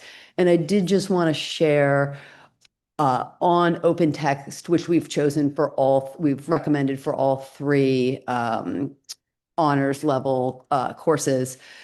I came in as a skeptic. It was the cheapest option. And so I came in thinking you get what you pay for, and subsequently learned that the reason it was so inexpensive is because it is a nonprofit where professors have written these texts, and it is by far the most rigorous college level course. But I know we've talked a lot at various board meetings about concerns over screen time, outcomes related to physical books. I know there is a print on demand. You've written in here there's a print on demand option with OpenText. There is also a buy the books at the cost of printing them option. And I think it was only $50 or $60 a book. That is correct. And I wanted to highly recommend that we do have some physical books as well as print on demand. Yeah, that was always, especially for our National Geographic book, where, with the online platform, there's a lot of clicking that has to happen. We certainly recommend the online book where it's less clicking and you're able to go and see how to do all the math work and things like that a little bit easier by using the textbook, but also having books available for our honors physics books. That was always in the plan to purchase some physical copies as well. Okay, good. I think you'll find that the propensity among the honor students to use the books is probably high.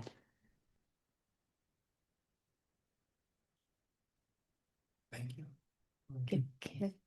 I just want to know what page that photo is on, and well, we are going to come to the high school to read that whole section because I'm fascinated. Yeah, you don't want to need know how come it to the high relates to airbags. Yeah. One saved my life. We will leave the copies for you guys. The only request for my physics teacher, she loves the book so much, she's like, please don't let them keep it. So I would just have to request that, maybe by the end of the year we get it back.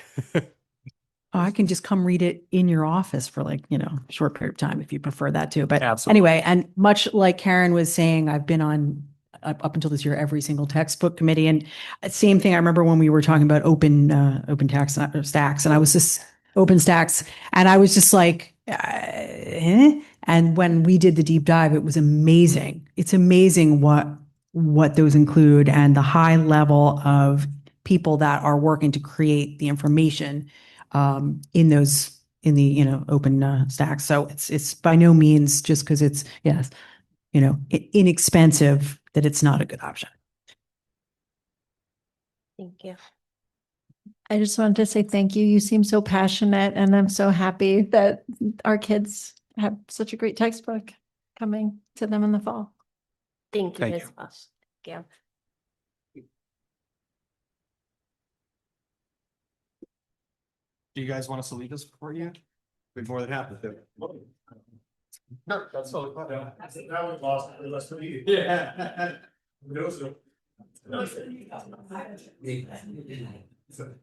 My son, have a copy. My son, that's his little bedtime.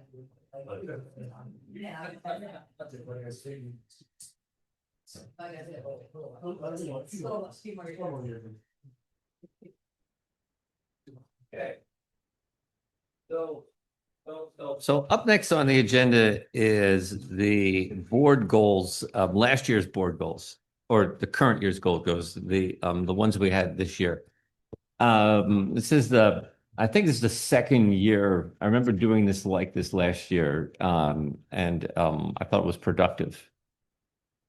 Last year was our second year with those. You and I drafted them initially, and then last year we revised stuff. No, but I know. Yeah. I was saying, I think the way we're going to do this, the process of reflecting on it is what I mean. I think that, so we clarify here, if anybody's still watching. So there are board goals, there are superintendent goals, and then there are strategic plan goals. So why so many goals, right? So they all mean something different. In a nutshell, the strategic plan drives the work of the district, and particularly the work of the academic work, but and then our goals over the course of 5 years. The superintendent is how she sees her role. The goals she's shaped her role on a year-by-year basis, not a 5-year basis, but a year-by-year basis around supporting strategic plan and other district initiatives. Board goals are about us and the 8 of us on the board and what we would like to do over the next year as 8 members. So when we set these this time last year, we knew that we were going to have some new board members. So we set these in a way, we made these goals for our new members too, knowing that they were going to come on board mid-year.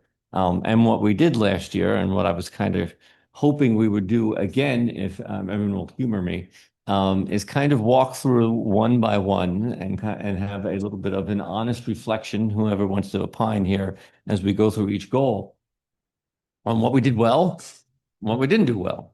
I can see from looking at it myself, there are some things, I think we did, and there are some things that we still have some work to do on. And that's okay. The board goals are ambitious, but this conversation will then shape the board goals that we'll draft for next year. That, again, like Karen was saying, is a collaborative process.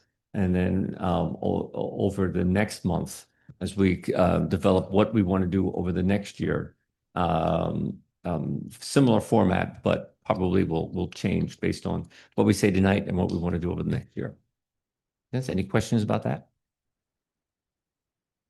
Yes, go ahead. Sorry, just to clarify, is this, right now we're looking back against these goals, or are we talking about setting new goals too? So right now we're looking back against Backwards, these okay. goals, but that will help inform, we have naturally informed what Which to is do. in 2 weeks. In two weeks, we'll have a first read, and then we probably won't adopt them then until the following meeting.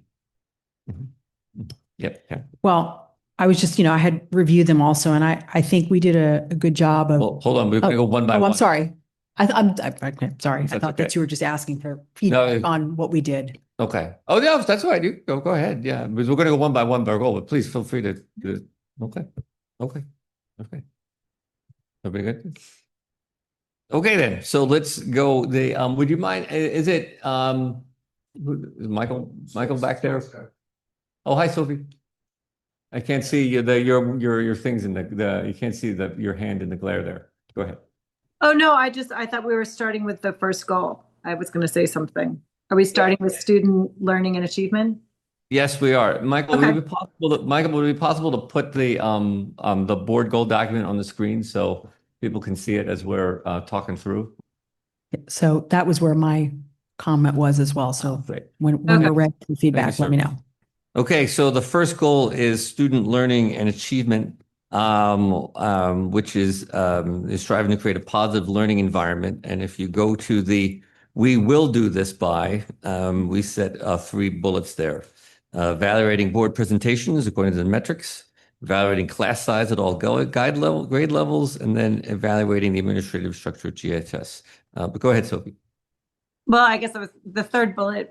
I don't think we've really focused on. That's what I was going to say. The evaluating the administrative structure of GHS against other alternative high school models. That was something that we talked about a lot last year. And I think, maybe we want to continue to talk about it because I don't think we ultimately made much headway on that. That was a conversation for, just for everyone to understand. We were talking about the house model, and we started looking more at the guidance counselor model and sort of just having a discussion about does the Greenwich High School model make the most sense and support our students? And I think we were going to explore that more, and I don't think we really have. So I would be in favor of leaving that on there and focusing on it next year. But I don't think we really did the work this year that we thought we were going to do.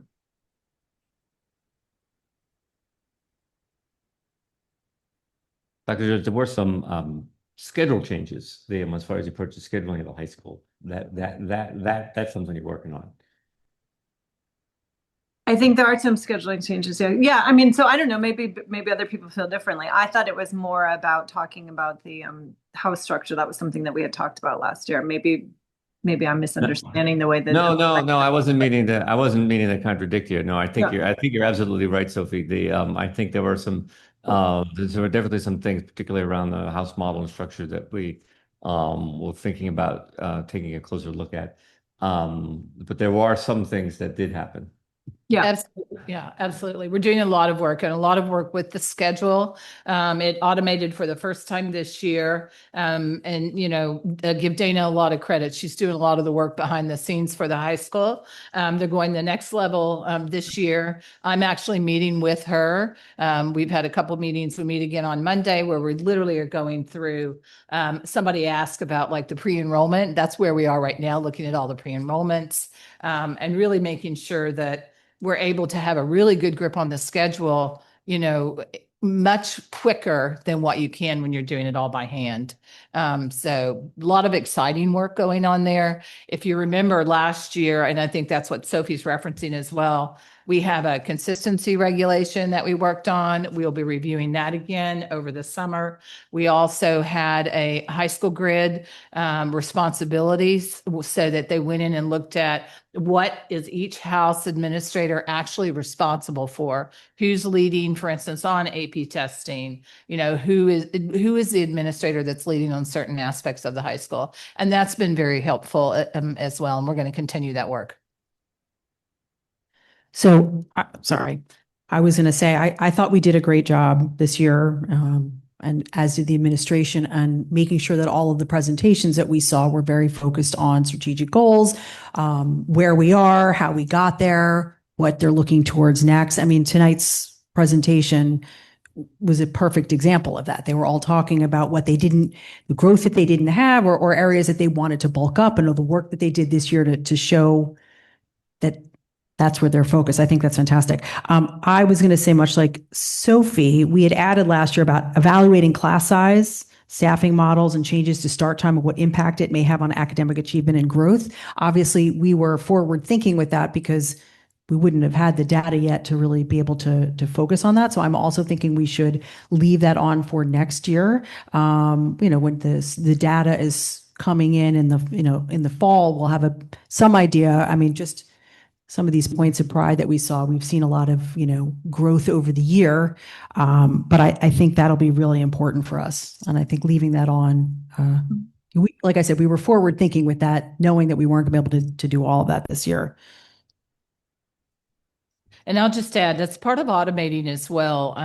In the system, like we would have a class that could be set at a seat count of 28. Now, maybe you could fit 28 students in a class, but that's really not what we want.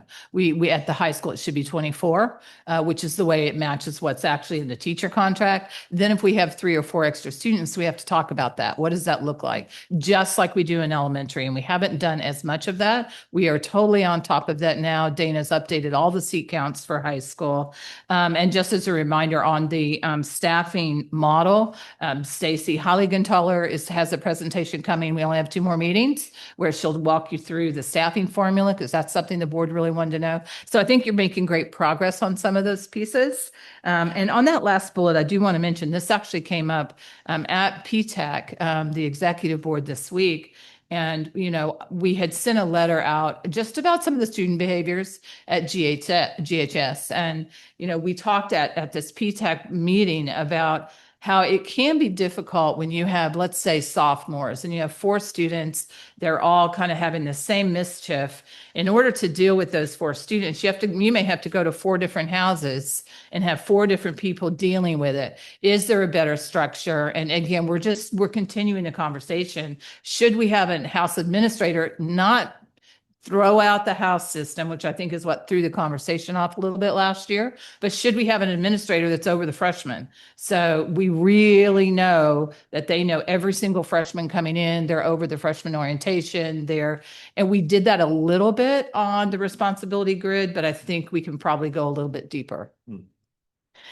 Just to touch upon one other point, and I know that, guys, you had sent out some information to parents about some changes. And that's also what I want, obviously we're not going to talk about this tonight, but when we were talking about staffing models and the changes at our schools, I know that there's, I don't know, I'll call it a do-si-do, if you will, of some of the staff moving from one school to another for next year. I'd like to have a deeper discussion on that, just to see if that, if some of those teams that are built and the support for those students, if we're, moving someone for the right reasons or versus, we know that a lot of these students that walk in the door, that's their support person. So it's not for tonight. I just was thinking about it when we were looking at this and I saw the letter you'd sent out. Anything else on goal number 1? Okay. So goal,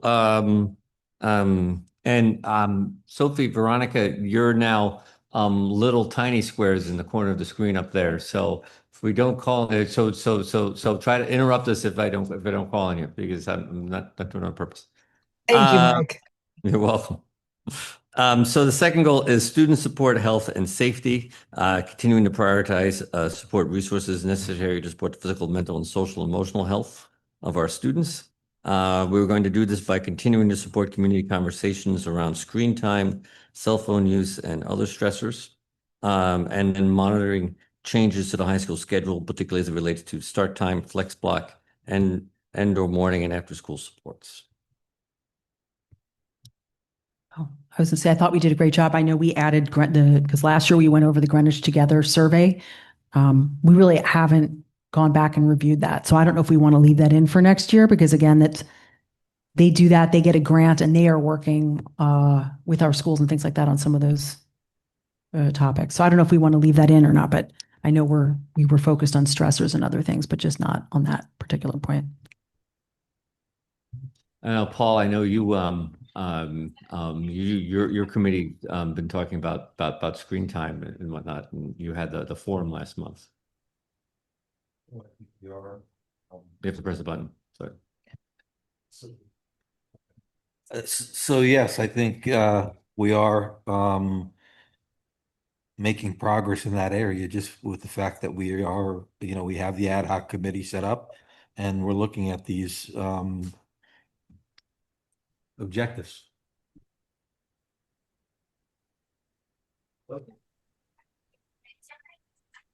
So can I go, Soph? I don't Sure, know. you go first. Yeah. Sure. No, mine just backs up on Paul's. I think that Paul is doing a great job getting us started on the ad hoc curriculum committee and some of our goals. And that meeting we had a few weeks ago with Mark D'Amico and so many others was really incredible. But I do think that we don't want to lose focus on that with some of the new research and just not all the new research, but everything that's coming out around technology in schools, its importance, its significance, and its roles, and just continuing that conversation. So I really want to make sure that we keep this on as something for next year, if possible, that we continue our work.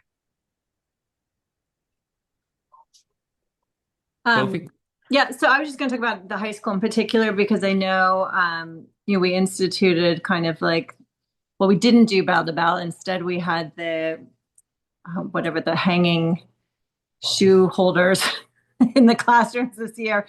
And I think it was helpful. I think that's what we've heard from the students and from the teachers, that's better than what it was before. I'm frankly, I'm disappointed, because I think we held off on doing something more because we thought the state was going to do something. So it didn't make sense for us to implement greater restrictions if the state was going to come in and do their own thing. And since the state, ultimately ended up not doing that as of last week, I would like to talk more about the phones in the high school, because I do think that they're a tremendous source of stress and anxiety for the students and distraction. And definitely continue to hear that from the teachers, that it's hugely distracting to the students. And I have to say, and I'm guilty of it too. So, but parents texting their kids throughout the day. And what I hear from a lot of teachers is that they're like, why are you on your phone? And they're like, well, my mom is texting me. So I'm answering my mom, right? And probably the mom is like, you forgot your cleats or something. But I would like to figure out a way that the phones are not interrupting the classes as much as I think that they still are. So I hope that we can keep that on there, and particularly with the high school, because I think it's been really effective K-8 of sort of the bell to bell restrictions. But at the high school, we're really different than many of the other high schools in Connecticut right now, in what we allow. And I understand it's because we're a big high school, and it's challenging, but I would love to keep that conversation going. There might be some dads out there that text their kids too. Allegedly. Not naming any names, are you, Bob? So, No. Right. Yeah. So I'll be blunter because I'm not up for election. The state chickened out and are cowards. They should have passed it like 33 other states already have. I think I'd love to see us as a board consider how we've institutionalized cell phones at the high school, because there are the cell phone use, and then there's ways that you have to have it. There's certain there's certain times in school that you almost have to have it for, and so I think that might be something we need to talk about. And I can also say, because I can say this more blunter than the high school administration can, but parents should please refrain from texting your child during the school day. Emergencies happen, but none of us had cell phones in schools and we survived. Please try to refrain from the temptation. Thank you. All right. Or at least put it on do not disturb so it doesn't disturb the classroom. Anything else on number 2? All right, so we'll move to budget fiscal oversight number 3. The maintain fiscal accountability and sound management practices. So I actually think we did, this might be our most successful in facilities. We will do this by proactively support the development of the fiscal year 2027 school budget to ensure the viability of district programming and find possible efficiencies, and then negotiate a GEA contract that allows for increased teacher collaboration and development while maintaining a sound fiscal footing. I think we can remove the GEA negotiations, but I would say, we did it this year. We might want to add something in regards to transportation. Obviously, we have to add GOSA, but also transportation somewhere in there. I don't know exactly how I would phrase it, but in regards to parking and so forth. It's not up to sir. I think I agree. We could probably say something about how that is one of the biggest stressors of the budget, and they're going to focus on it. Right? How to solve for it in future years. Yeah.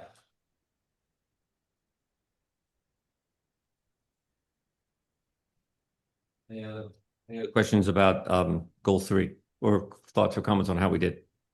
Thoughts or comments? When we are talking about negotiating a GEA contract that allows for increased teacher collaboration and development, we're saying we checked that box, we got that done. But let me I'm going to answer my own question. It was a horrible contract. We probably have less teachers employed because of the negotiation and the increase in salaries. I think it was unproductive.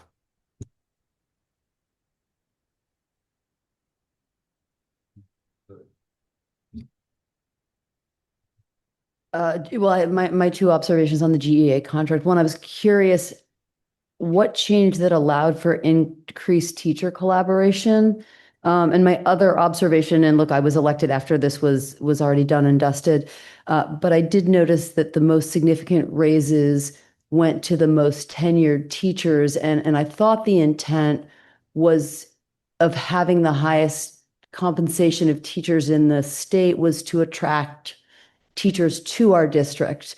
But it seems like we're rewarding the ones who've been here a long time and not necessarily increasing the lower end to increase, to draw new teachers to the district.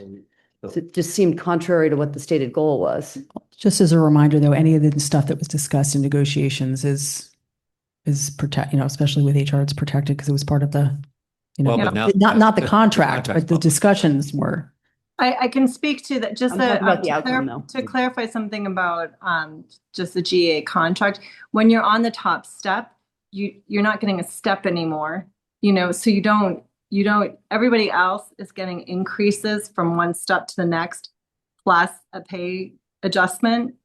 And when you're at the top step, you're only getting whatever that percentage is. You no longer are going up steps. So it's easier. I mean, if I had the graph, I could show it to you, Karen, but they're not actually getting they're not getting a bigger wage increase overall compared to the teachers at other steps because they're no longer getting a step. Do you see what I'm saying? Right. Well, and I do know actually because we looked at that, basically at just about every step in the contract, where we're still the highest in Connecticut, not just at the top. Including at the entry level? Yeah.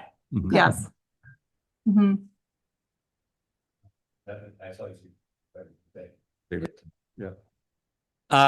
Yeah, I hear you, Paul, on the teacher collaboration. I think the examples tonight show that there is certainly a high level of collaboration. But I do believe you're accurate in that we did not achieve contract language change around creating more meeting time tonight. It's not in the contract language, but we did some of it in just working with GEA in general. Mike, would this remain a goal given that we don't have a GEA contract for another 2 years? No. And we don't have any contract up this year. I think I heard some suggestions to instead maybe consider how we want to approach transportation challenges, maybe in this category this year. I know that was at went up 18%, I think, in our budget. So it's obviously significant. Yeah. I think we do start Leuna, I think. Don't we start in the spring, Tony? Am I wrong?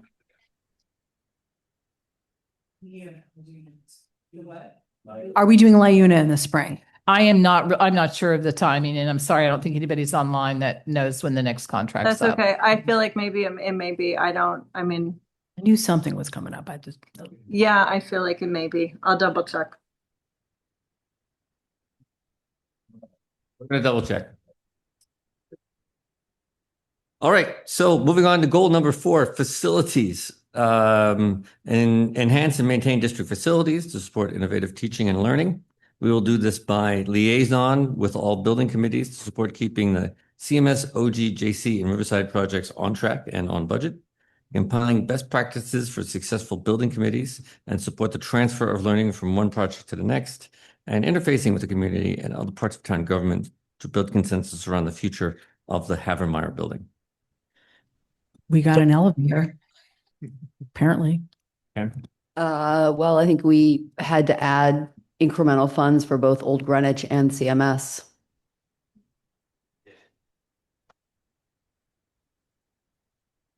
But that is somewhat of a normal thing to do for contingency plans and building committees. I'm sorry, it's normal to blow through our contingency budget and need more contingency? Well, I just want to, this is just, I'm new to this. No, I do understand that. Yeah, no, it's important to add to the contingency plan as necessary when it's needed. We can do a 101 of building committees if you want offline. Well, so let's work backwards here because I do know that we are working on the second bullet, compiling best practices for successful building committees. That's something that we have now had a lot of experience with. I also know that some of the need for, as we talked about last time, is a lot of the need for more funding was for unforeseen fire regulations. One of the things I think with the first bullet that maybe as a board we might be able to do better on is seeing those things down the pike.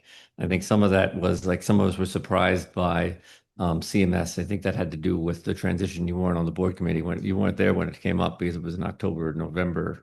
Yeah. Mhm. All right. So being us, I can speak this as a building rep too. But that's probably something that none of us like surprises. So when we know that contingencies are afoot, like I know that OG, for example, has dipped into its contingency for the first time on Tuesday. I was planning on putting that in in my report next week. It's $14,000. So we don't. It's okay. And legitimate. A contractor lost their certificate, so we had to get a new contractor. But I suspect as a board that might be something that we might be able to look at so that we don't have those surprises. No, absolutely. And I don't actually see it as a surprise because the chair came last month when we knew that that the money needed to be taken out at that time. So that's not, it's the building committee was doing everything that they needed to be doing at the time they needed to be doing it. There were unforeseen circumstances outside of the building committee that affected that. Also, if I can just, Wendy. I think we're just wanting to not have a huge millions of dollars surprise. So we could try to avoid that. That would be great. I like $1 million surprise, as in, when they say, sorry, we don't need this extra million, we're giving it back. Go ahead. That's a good one. No, I was just going to add that also, Julian Curtis has had to engage town legal with trying to complete phase 1 and phase 2. And so that's not going as smoothly either. It has not actually required any extra money or anything that we've had to ask for. But I think that when you're dealing with building committees and it is unbelievably complicated and there's an incredible amount of unforeseen issues that appear, whether it is on behalf of the building committee or whether it's on behalf of the contractor or the owner's rep or the architect. And so there's a lot of players involved, and I don't think that it all falls always on the Board of Education as the sole person that was responsible. Paul? I do think this may speak to, you said we're going to try to get together and work on best practices for building committees. Because it feels like we're not estimating these jobs appropriately because contingencies are baked in and they're national numbers. And, for a new building, a contingency is on average about 5%. When you get to 6%, you should start worrying about that particular contractor and that particular bid in the construction world. For rebuilds, contingencies are a little higher.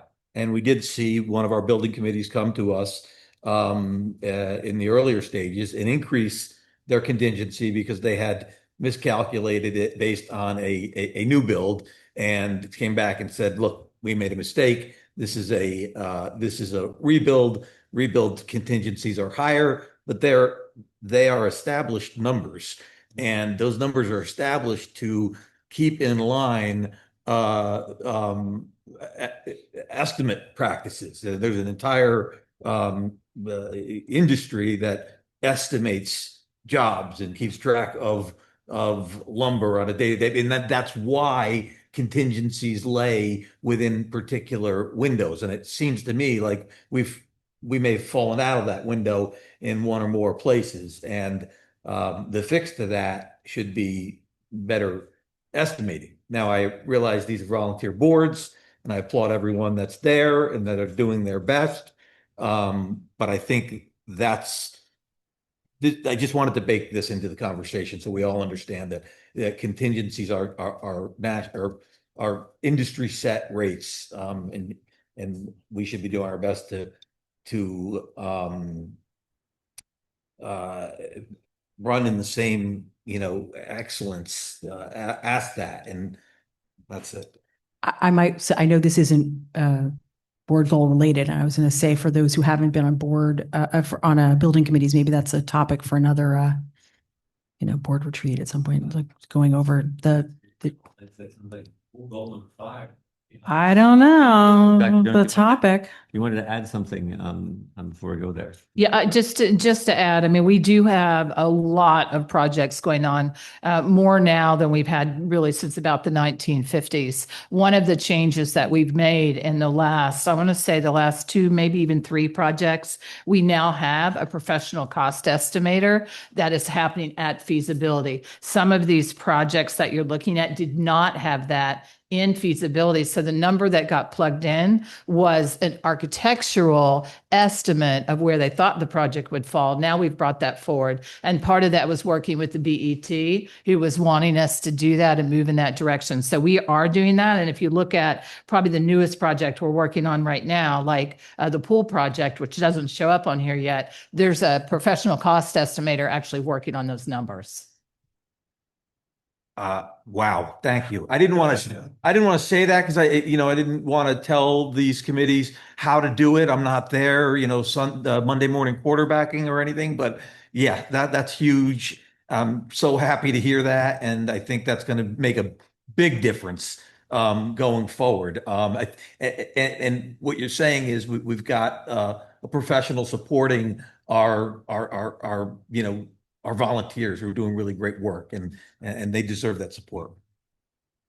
And to Dr. Jones's point, when we think about this for next year, it's conceivable we probably want to have a GHS pool bullet here, or GHS campus bullet. Okay, so moving on. So speaking of, to Cameron's point about board professional development education, which I think traditionally is our least successful goal, and I think we've managed to maintain that tradition this year. Participate in all professional development and other educational opportunities as per policy. So we're committed to evaluating and strengthening our policies and procedures for board self-evaluation, including a mid-year evaluation in January each year. We did not do that, but hope springs eternal. We are having those conversations. Communicating and sharing best practices more frequently with other boards of education across the region someday. Attending all board meetings in person insofar as possible, review relevant information, and become informed concerning the issues to be considered at these meetings, and then achieve 100% participation at least one board training scheduled in the coming year. Comments? I have a comment. I think you just touched the third rail. So, I'm sorry, but forgive me, I might be wrong, but I recall this coming up last year, and I think this was a deliberate attempt at calling one of my board members who's still here out on a position that was taken, and then it was immediately followed up in blog type pressing to attack that particular individual. So it's apropos, it's in red.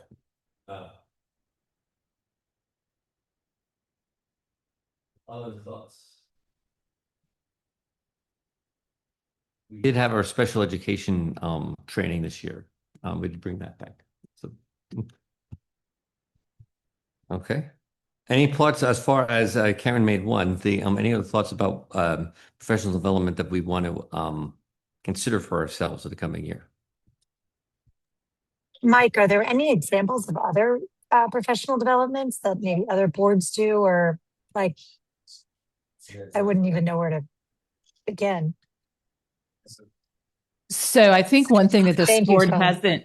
hasn't done in the last couple of years is attend the conference that is a joint between CABE and CAPS that happens every November. And, in the past, board members may go one day, some would go two, but the level of professional development and options to see what other districts are doing, listen to the legal updates, it's a really good conference.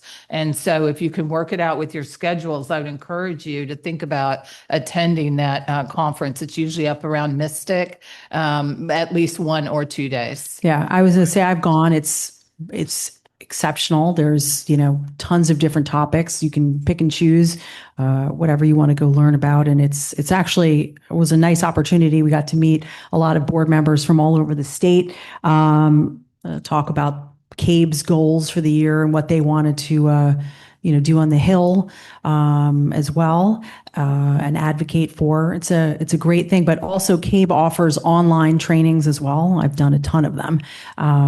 So you just can check their website, and they often, you can sign up. They're free typically, and you get hours and credits for being able to do them. But again, they even have some past ones posted. So Thank you. That's really helpful. Yeah, I think as we think about professional development, we've talked about CABE, which is education specific, but I think there may be an opportunity to talk more broadly about what good corporate governance looks like, how effective nonprofit boards and for-profit boards work, and where we can bring in best practices. I think the majority of the folks who serve on our board and most boards of education don't have other board experience, and so I think bringing in a little more clarity on what does good governance look like and what we should be aspiring to would be helpful. We've done a bunch of that stuff in the past as well. And I could probably point you to, there was one I sat in here in the audience, it was before I was on the board, and they had people going through all of that. I remember all the sticky notes that were moved around and stuff like that. So I'm happy to go back and look at my notes and find the date for you also, if you want to review that board meeting that they had it. I've actually got board experience. I thought it would be more beneficial for the new group. I just was pointing out.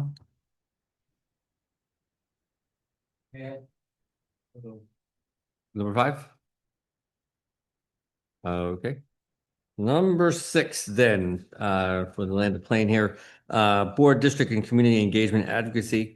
We're committed to improving community support of the district by promoting its positive attributes, maintaining open lines of communication, and encouraging parent and community member involvement.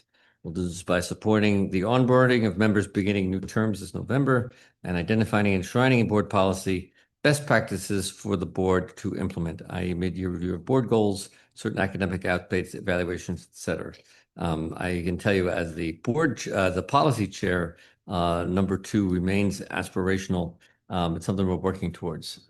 We do have a policy coming forward next meeting on first chair. But I'd be keen on continuing to look at that in the new year, the second bullet. But other thoughts?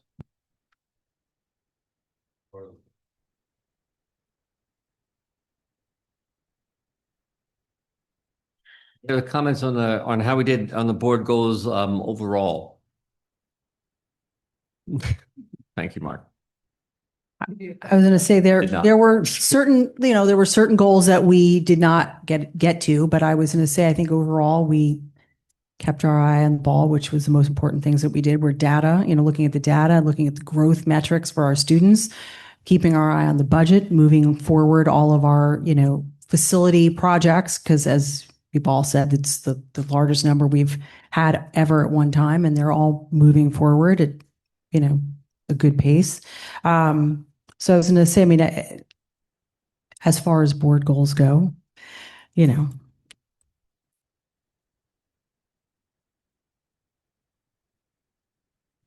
Okay, so we will, Sophie and I will take this feedback back, all this feedback and reflection, when we use that to try to draft a rough draft of 2027 board goals, and we'll bring that out as a first read next time.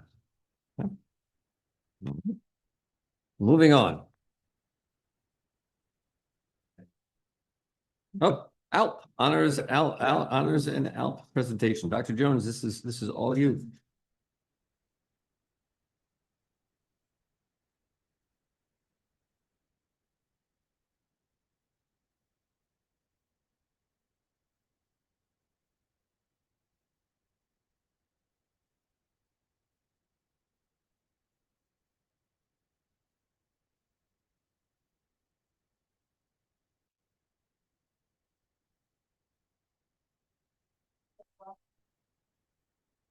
I'm sorry, why is this just a hard copy?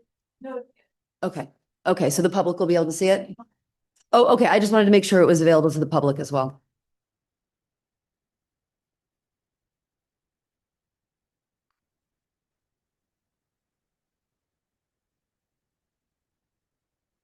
can't find it.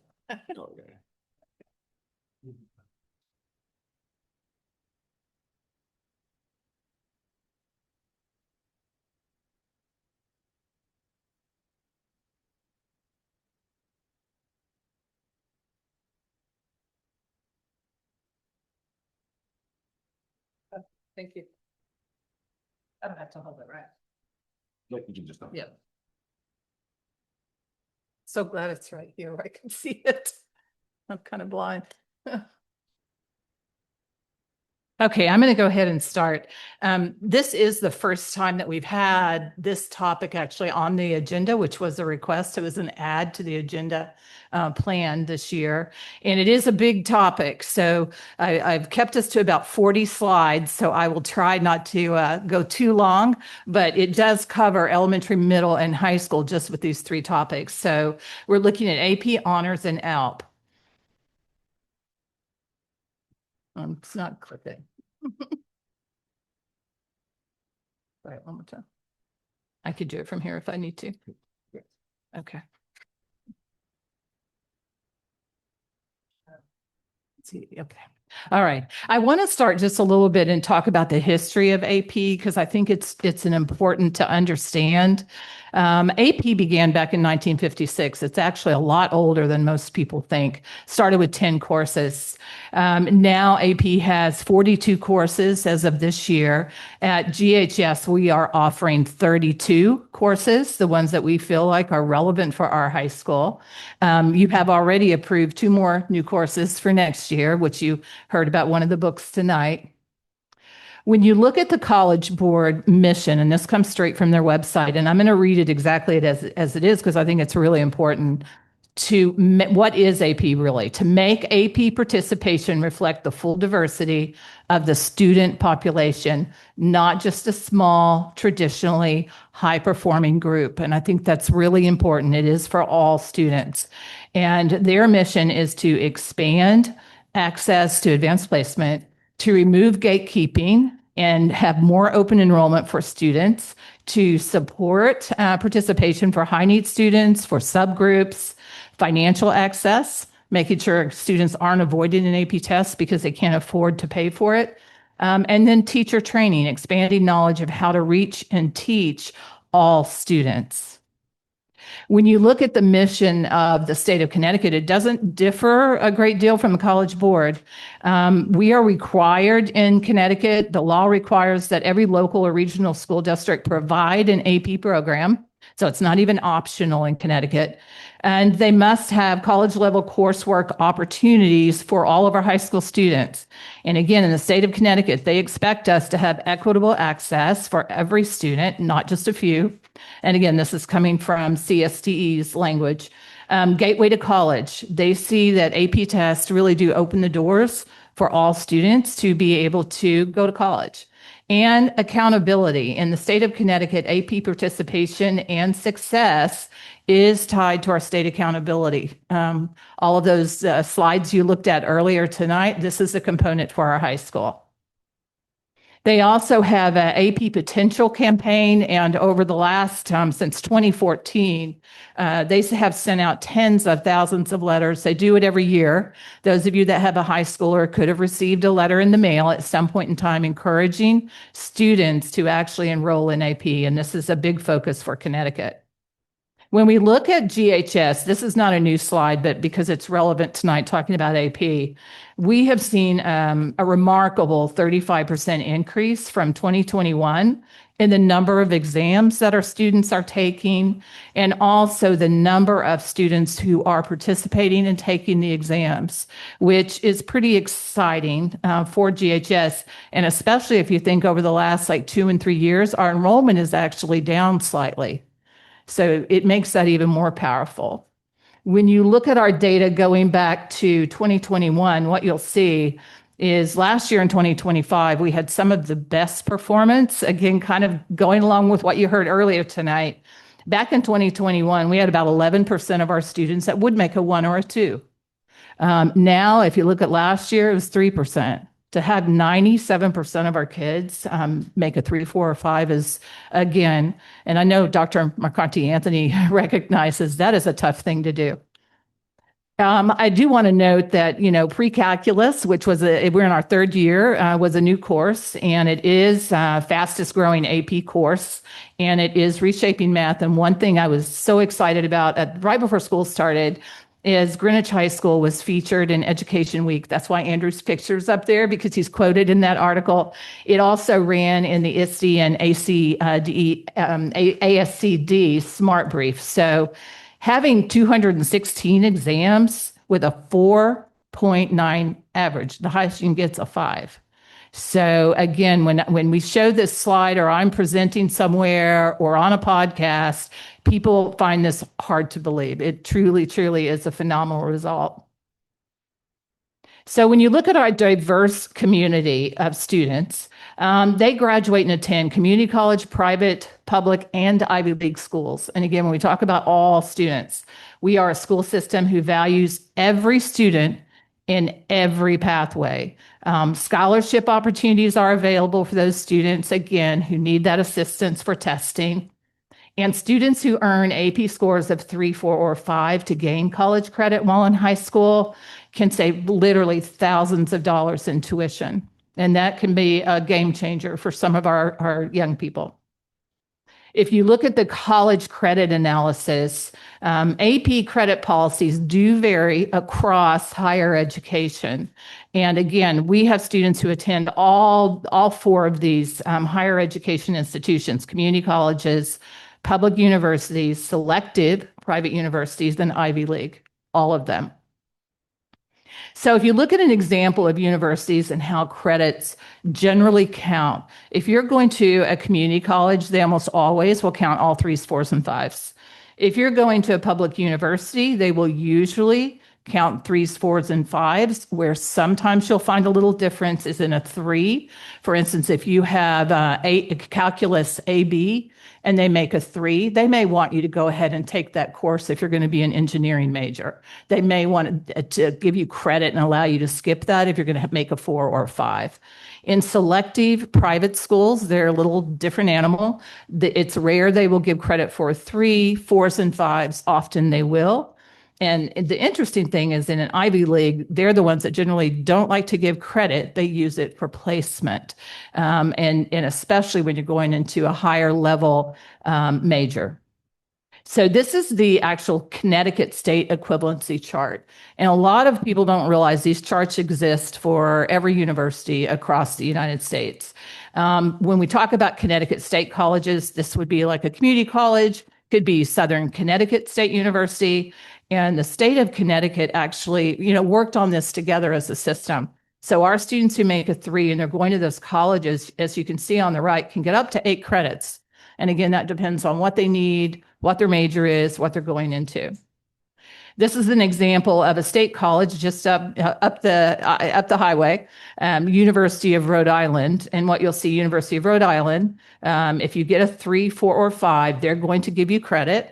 And again, if you look at something like biology in the middle, you can get up to those 8 credits, just depending on which biology class you need. So if you are a student who is, for instance, going to be an engineering major, you may be starting at 103 or 104. So that could impact, where you are, because you're already taking the top level. If you're going to be an elementary teacher, you probably need 101, 102 at the most. So your credits are dependent on what your major is and what you're actually doing in college. This is an example of an institution that is private for University of Southern California.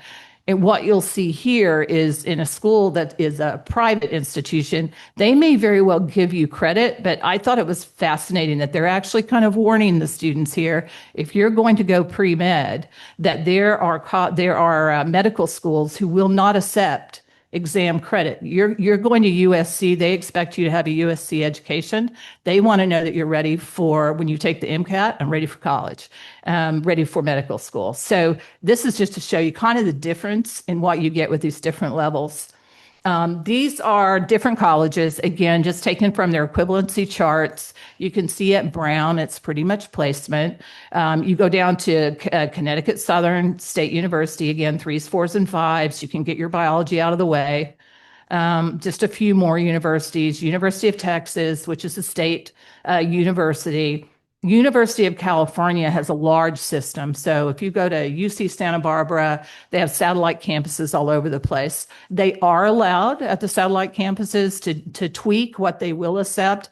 For the most part, 3s, 4s, and 5s will count for your credit there as well. Again, it's at State University. But if you look at Michigan, very limited in 3s. But all of these are attached when you go, and if you just search equivalency credit, and a student is thinking about where they might want to go to college, sometimes these equivalency charts can be really helpful. So if we look at the last decade of success, and this was one of the questions that we got, what do we look like from 2016 through 2026?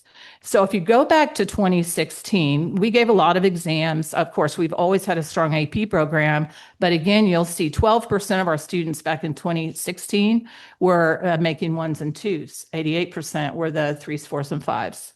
And again, in 2018, that went up a little bit. It was only 10% that were making 1s and 2s, compared to where we are as of last year with literally 3%. So we have continued to increase and get stronger and stronger.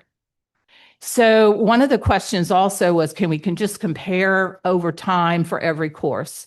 We don't do that with advanced placement, and there's good reason for it. The College Board is continually updating and changing what they offer and how the courses compare from one year to the next.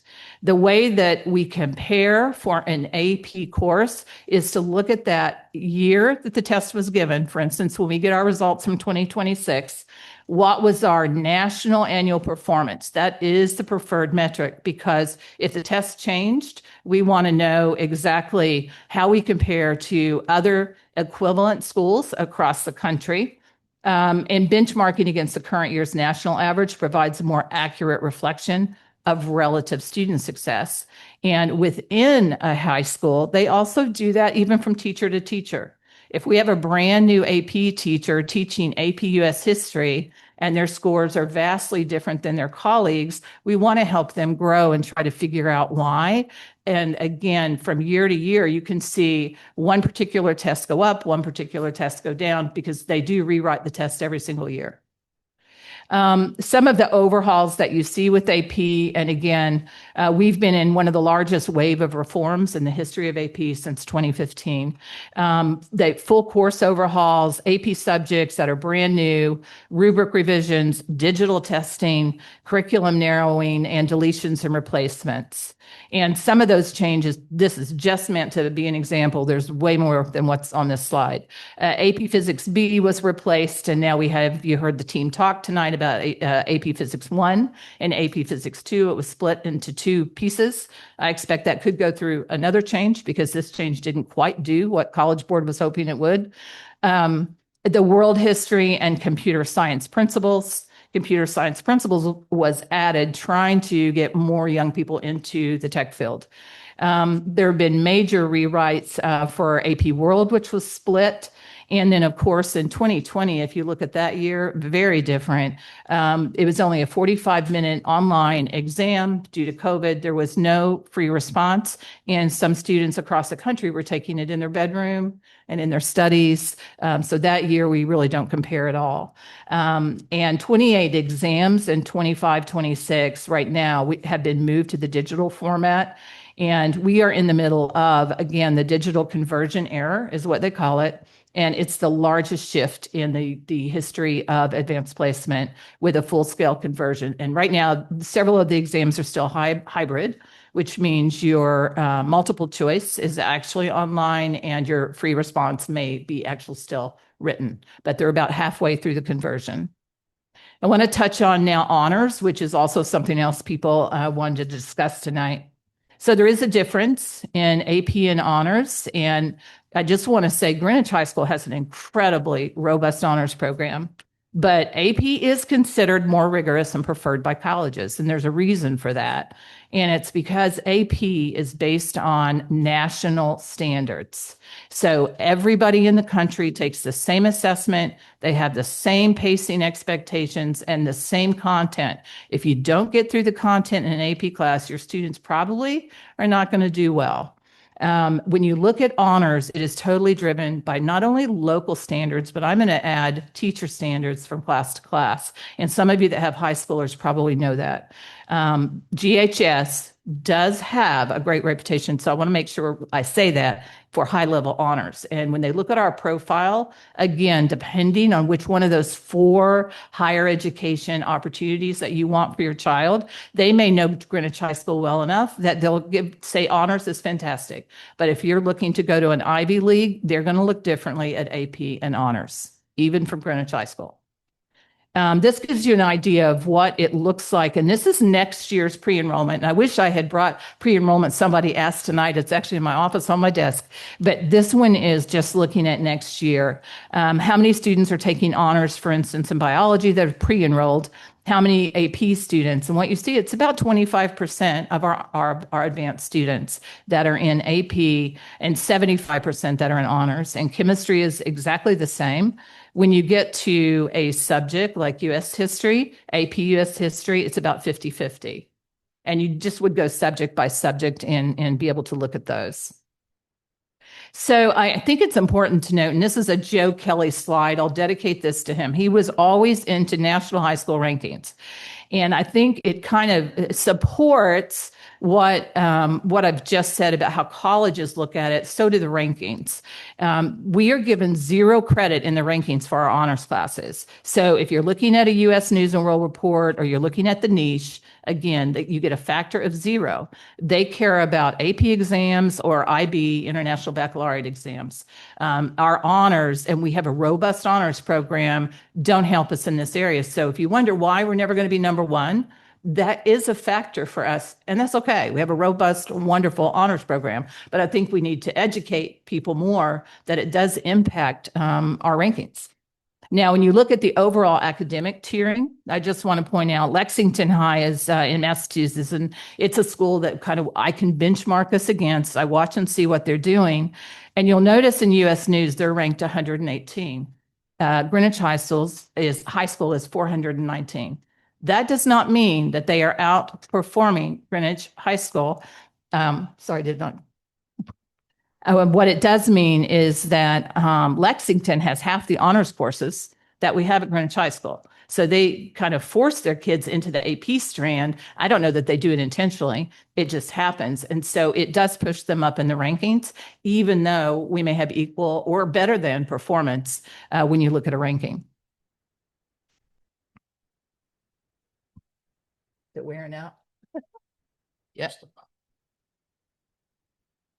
So when we look at, I'm going to say journey to opening the gate, it goes back to my first year in 2019, 2020. I'm going to give this credit to Gordon, who's at Western. He was passionate about this issue.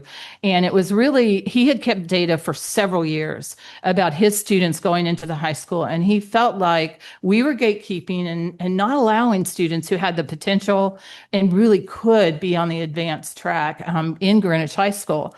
And so he did a lot of data at looking at what are called overrides. And that's when a teacher may say, oh, I'm not sure you're quite ready. You haven't already been in advanced enough, for instance, coming out of middle school. So then the parent, the student, and often Gordon would have to accompany them to a meeting, kind of say, we think we can do it. It's pretty stressful for a student to do that and go meet with administration. Some of our parents were intimidated.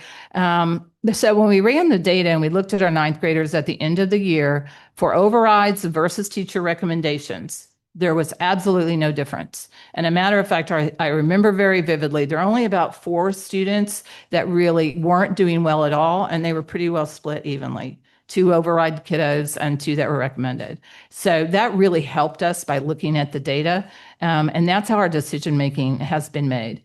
When we look at our prerequisites, again, this was something that I think came up during the textbook review earlier this year, and it's allowing all students to have access to advanced opportunities, which is the expectation for an AP or for an AP program, and it is C+ or higher in our program of studies. What I will say is most of our students are much higher than that choose. You saw 25%.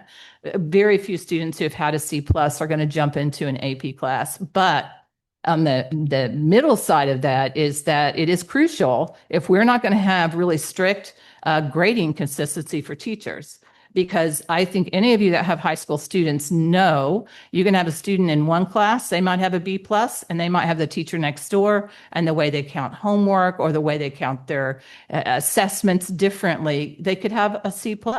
And so it's really just not telling a student they're not capable when maybe they actually are. And I think our teachers do value their autonomy in grading. So this approach allows students the right to choose rigor and teachers to allow to have some autonomy in their grading. So let's just talk about the advanced learners now in our K-8 programs.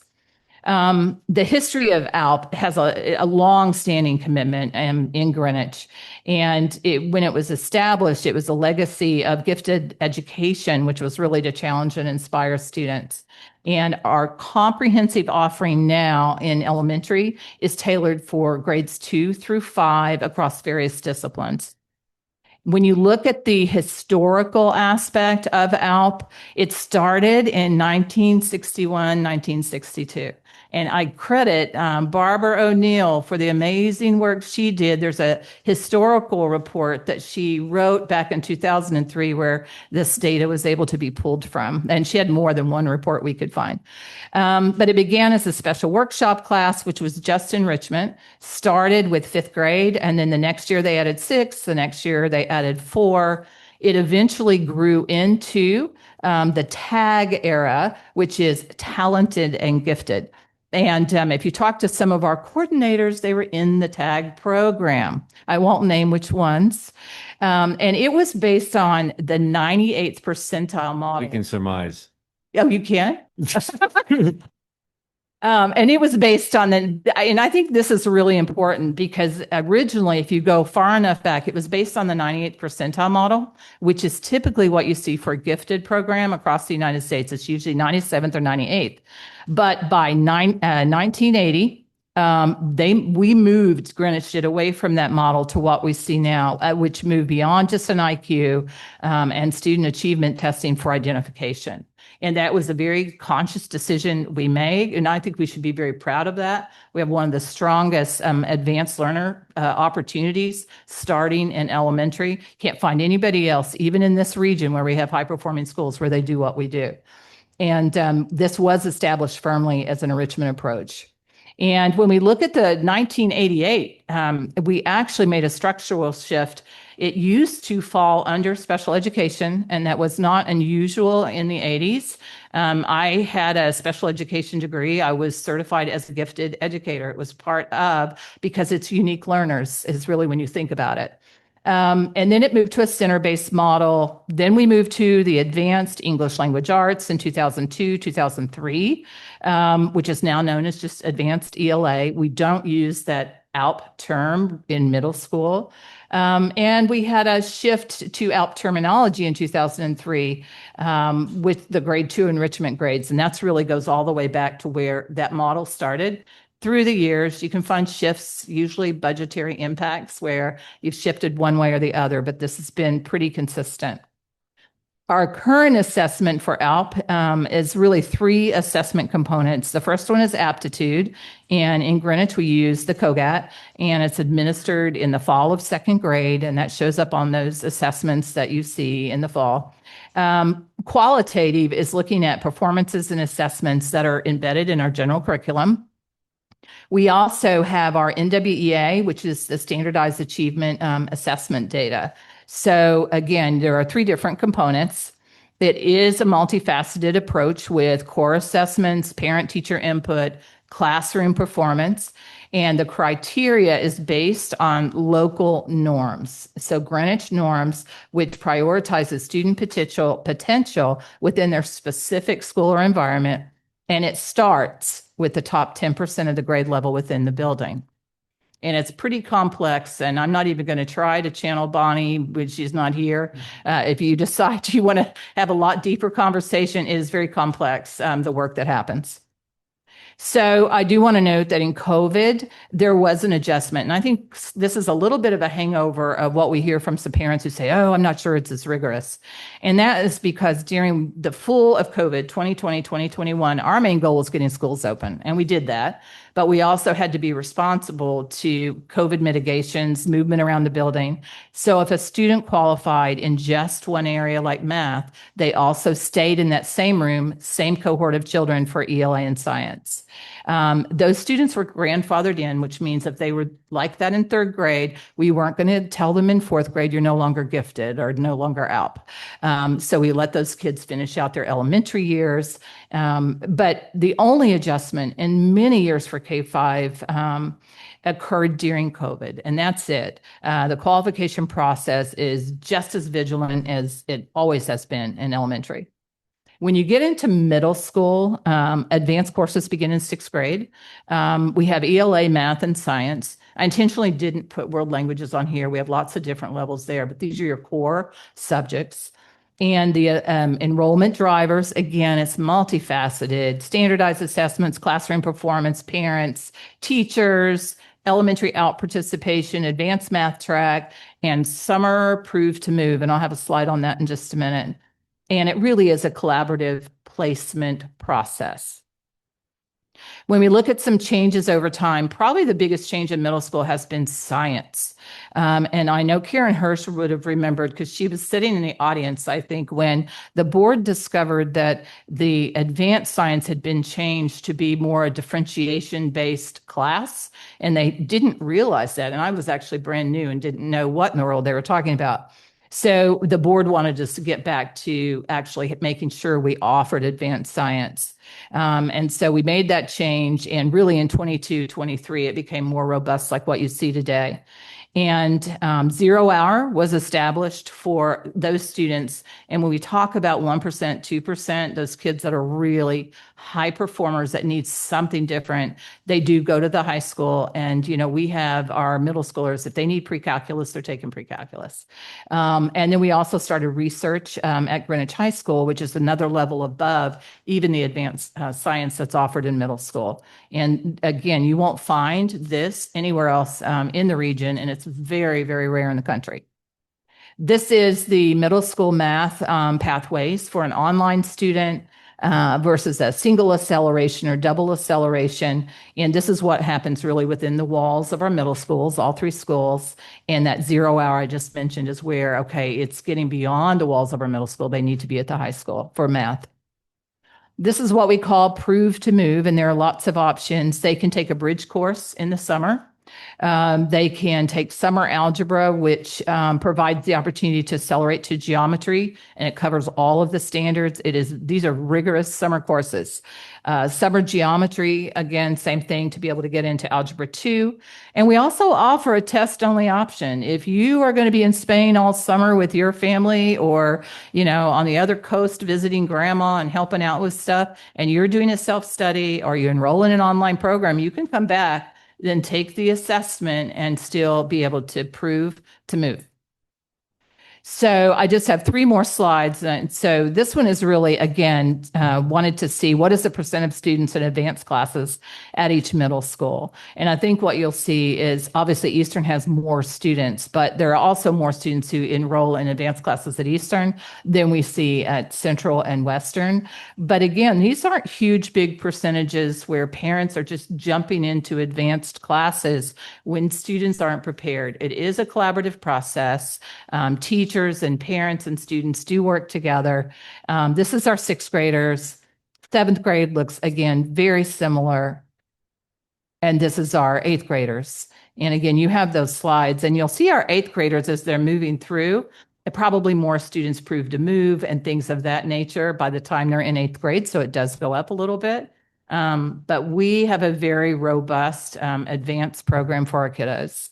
And we do offer national level programs, which really does set the standard and excellence for elementary, middle, and high school.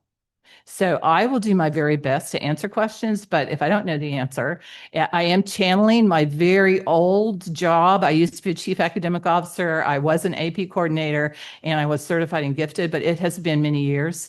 And this was like geeking out, putting the slides together. I really enjoyed it. But I also, I love it. I love this kind of stuff. I love data too. And so I think tonight, if there's a lot of questions, what I would say, because it is almost 10 o'clock, is that send them to us and we'll do our typical Q&A, but I'm happy to take questions as well. I see, and I see some hands, so I think that's great, and we'll take questions. But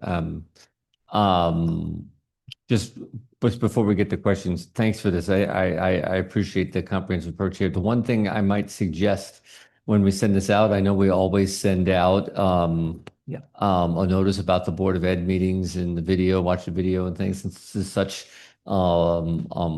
interest to so many in the community, if we can identify when, either timestamp this presentation or even edit it out and separate it when we communicate, I could see that being helpful to folks, since it was so robust there. And now when you say timestamp, tell No, me like what you're wanting. tune to 2 hour and the 45-minute mark to see the. Well, we'll pull this segment out. Yeah. We'll Or pull the segment out. Yeah, we will absolutely do that. And as a matter of fact, we've all learned just in the last week how to use the AI Convert, and we can actually make an AI video in about 3 minutes that will summarize the whole thing. And it's a shorter version. So we're working on that so that in the future we can have long versions and short versions for those who need the information faster. We can do anything with AI. Okay, so I see questions. I saw Karen Krause had her hand up first, so go ahead, Karen. Yeah, I have a lot of questions, but I'll ask maybe two and then when to get a chance. I had sent quite a few questions in advance. Look, I appreciate you putting this on the agenda. I was a little disappointed to see that we didn't have either the longitudinal data about how the percentages have changed, nor what's happened to the selection criteria over time. I do have some data points that had been published in the past, but I would like to see that. But one thing in particular I wanted to talk about, and I and the other board members have an email inbox full of messages from students, parents, teachers, talking about the harm of what you'll call not gatekeeping, what I call lowering the bar. And they highlight a few things. They talk about the harm that's being caused both to the advanced students, the truly advanced students who aren't having their needs met when there are such a large number of students who really are effectively on track in their classes, slowing things down, but also the harm that is happening to the mental health of the students who are struggling to keep up. And look, when I look at these statistics and I say, and I see, 64, 75% of students are above average. That's not how averages work. And when you've got 75% of your students in a class, that's not the advanced class anymore. That just means, great, Greenwich has a high standard. But I feel like we're failing our most advanced learners who aren't able to take the rigor. And so I'm wondering if we need to introduce a level above AP since we're an honor, since we're letting anyone into those classes. And I understand the motivation of the College Board of not gatekeeping because they sell courses and tests. So of course, the more the better when you're selling things. But just as an example, my high school, which was a little smaller than Greenwich High School but similar size, had an international baccalaureate track for students that needed a more rigorous program than what AP could offer. And it had, and it was rigorous, but there are students who may very well benefit from that. So what I would say is on the longitudinal data, I think we rolled it up for you. That's what that slide that's talking about 2015 to 2026, which we wouldn't go into every single course and do that. But I also think it's really important from the SEL side. I say this as a school superintendent, and I would say for the board, You have to let parents make those decisions for their children. I don't think that's something that we put in policy. I don't think it's something I put in a regulation. And I think we have to trust our families that they're having those conversations, because in all honesty, some of the most stressed out kids are the ones that are taking 4 and 5 APs. They're knocking it out of the park, but they're also trying to row and they're trying to do other things. And, if that's a choice the family is making, those students often, and student government has talked about that. If you remember in their comments a month or two ago, and it caused some sidebar conversations just out of interest, where they were wanting this board to limit the number of AP classes that students could take because of the stress factor. And it tends to not be the students who say, I really want to enroll in AP Bio, and they're going to take AP Bio. They might take another course, so they might only have one AP. They tend to do pretty well. It's the kids who are overloading. And those are the students I think we worry the most about. And then, and I think if they really want to take the rigor, I think that's awesome. I love that your high school had the International Baccalaureate. I've been around IB my entire career, private and public. And if we wanted to consider, having a diploma program that is a smaller diploma program, I know it was debated here ad nauseum. Like, I think, Karen, you may remember, I think it was Chris Winters wanted to, but I don't know if it was a full switch they were advocating for, or if it was a small program. But I also, have heard even from our ISD families, from New Lebanon families, is that if we're going to look at a magnet for Central, is it continuing what our kids have in elementary, and perhaps looking at IB middle school, which then could feed into a program, whether or not we would have enough kids that would jump into a diploma program. And it is totally different training for teachers. So we'd have to have committed educators to do it. So I was just going to add to answer some of your questions also. So, going back to Chris Winter days, I don't know what grades your children are, but at the high school in particular, I will use prior board members, students who are exceptional math students. They're much higher level. They ran through all of the highest level math courses that we had, and our school works with those families and those students to provide college level and beyond, not just even AP. Those students do, I don't know if it's just 0 hour or they provide them with very specialty programs. So our school does really work at that level to provide students with that. And I will also say, there have been some changes, but if we're seeing the kind of success with a lot of our students at that level, I understand. I have been asking for certain data for years, because it's always the question at the elementary level,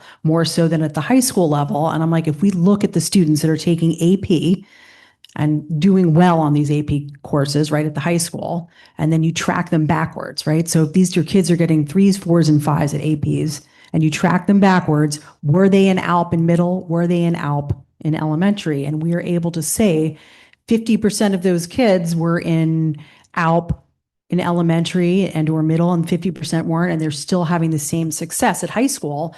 Then the point is for me, when I look at ALP, at least in the younger years, it's a special education program. It's for students in a different way, but it's for students that need more to move quicker. It gives them that individualized focus and move quicker. And then it gives the regular classroom, those students also, that more of a personalized approach. But I would say, if you're talking about the high school level, those kids at that age, parents tend to advocate and push their students into doing some of the courses when they're younger, sometimes also in high school. They want to see rigor, blah, blah, blah, blah. But I was going to say, those students at that age should also be learning to advocate for themselves. If they're in a class that they're struggling to stay in, if they can go to their advisor and drop down, from AP to honors if it's moving too quickly for them. Or alternatively, if they have a student it's in honors, and I'm like, moving far quicker. I don't think they can jump into AP per se mid-year, because it makes it more difficult. But I think at the high school level, and also before Dr. Jones was here, there were board discussions. I wasn't on the board at the time. I was PTAC. You may remember this, Bob. Discussions on limiting the number of APs that students could take, and people went a little nuts and were very frustrated with thinking that we would limit, since our goal is to provide, the most rigorous and the most challenging for our students, you know, and provide them with support, that we would limit the number of APs those students could take, and we were, you know, causing detrimental harm. And I actually see your argument and your discussion, and I think it's a very interesting discussion to have. I just think, especially if we're talking at high school, those students wanted to opt in. They sit there, they have long discussions and stuff like that before they go into AP. Yeah. Sorry, I just want to one clarification and one follow-up. I would never limit the number of APs that can be enrolled, and I'm just talking about raising the bar so AP remains a rigorous course. But Dr. Jones, I just wanted to ask, you had talked about the importance of trusting parents, and I understand that, and you'll hear me talk about parents' rights a lot. But I think importantly, we have to trust our teachers. I, as a parent, I've got 2 kids, and that's not a lot of data points.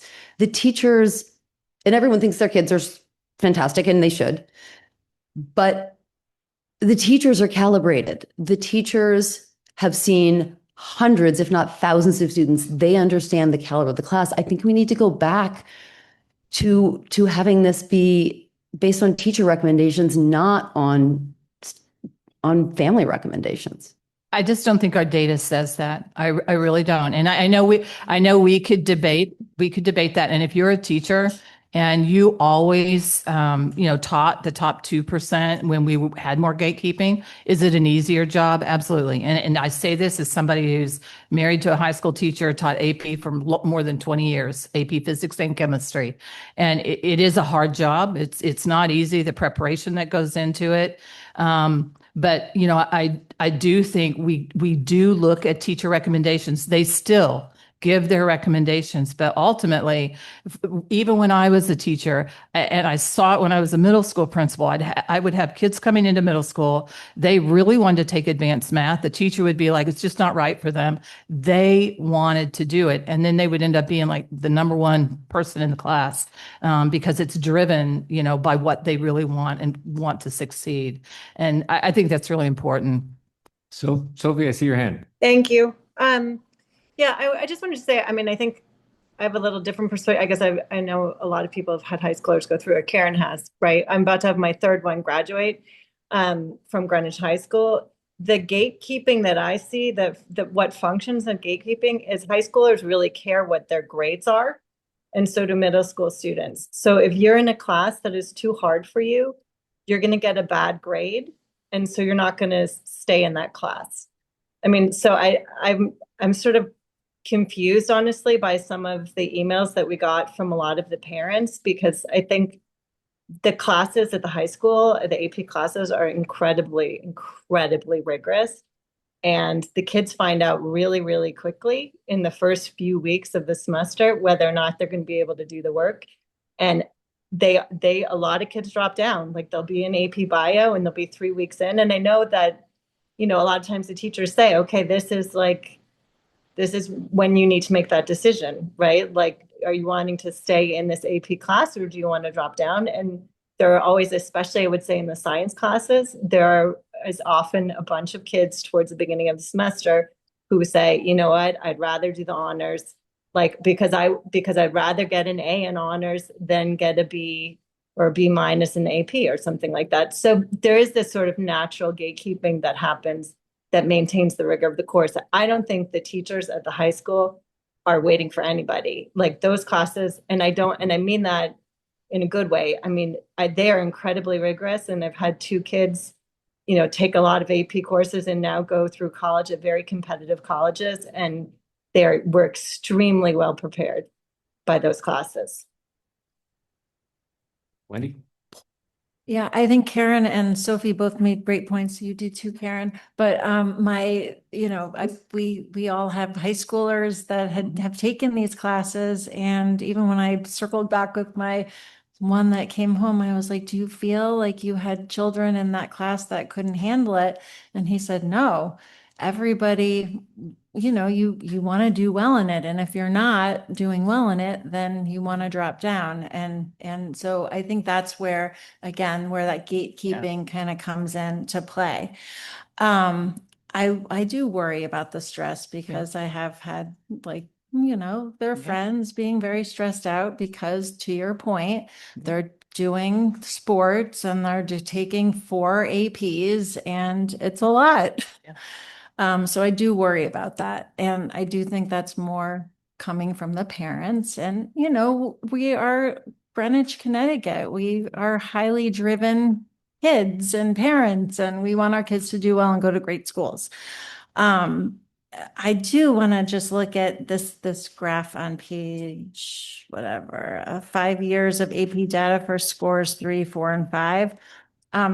Thank you for putting this together, by the way, because there's so much great information in here, and I like looking at the data of it. And if we took, I didn't know that 3s counted at some of these schools. I just thought it was 4s and 5s.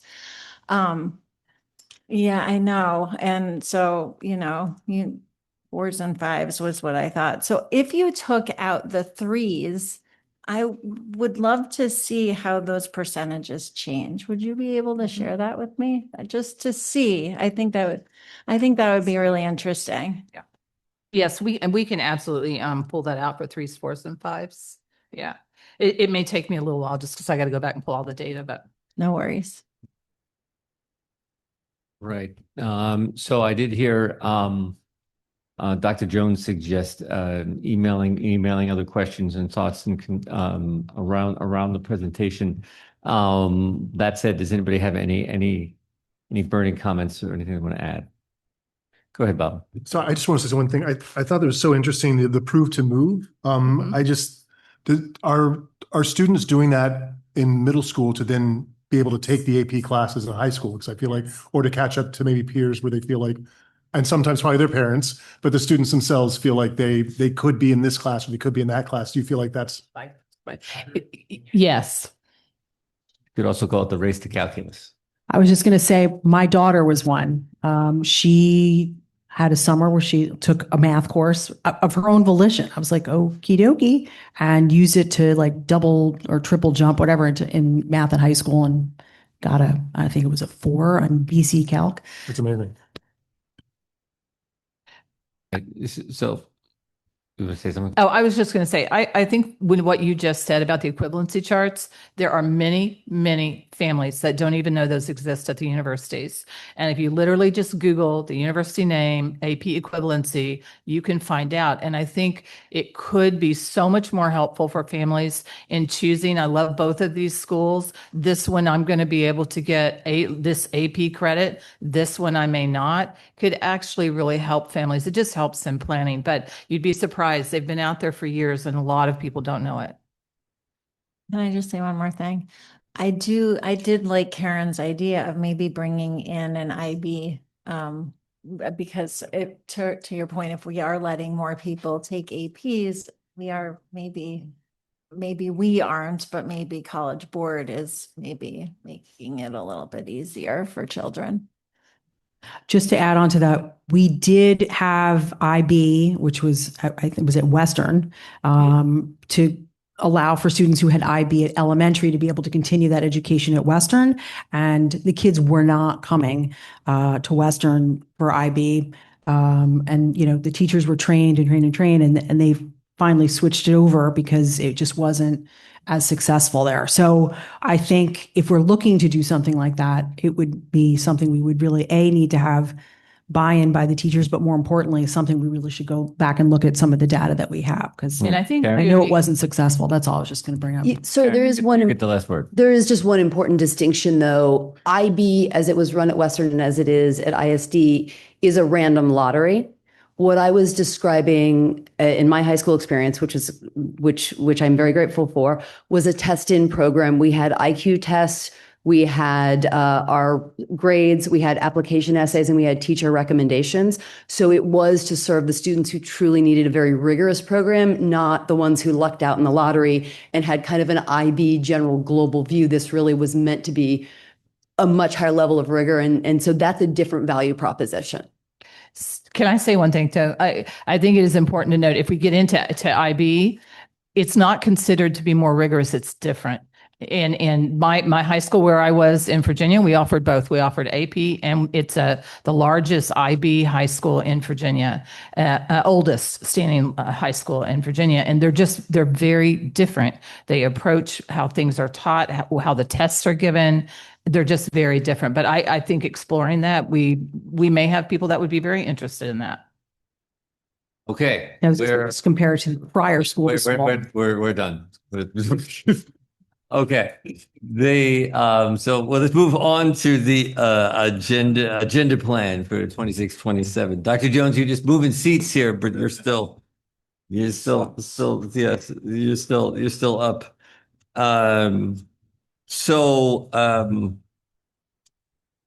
We had a hard copy in front of us and online here. So Dr. Jones, anything you want to highlight here? This is the first read.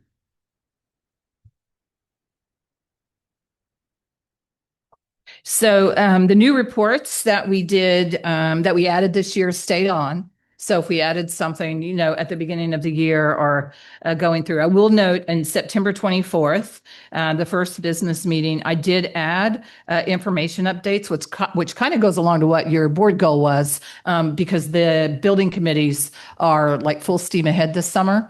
And I figure, number one, did we get open on time at JC, OG, and CMS, and what still needs to be done?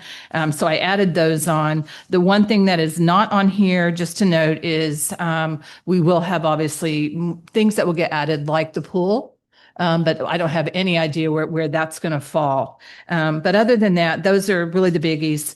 And just to note, we have had these retreats at the beginning of the year, and I know the board always feels a little exhausted getting through September, but they have been so valuable because they're focused on the academics, and and that's where we have the hardest time during the year finding time to really talk about academics. So I would encourage us to keep it on there. All right, so we're just getting this, so I don't know if anybody else has thoughts. The comments, we probably all need time to digest this. My suggestion, if folks don't mind, if you have suggestions, please, since the chair supposedly sets the, officially sets the agenda, any comments you have, send it to me. Please include me on any questions or comments about this, so that we do it for next time. Okay. Okay. Right off the bat, though, we might want to think about the CMS report, moving that to the 3rd, since it's opening. We'll talk about it. I love the building committee update report, but maybe CMS moves to the 3rd, since with the Capital Summit, since we'll be opening that week. But yeah, we can talk. Okay, so now we are on to action items. We only have one action item this evening.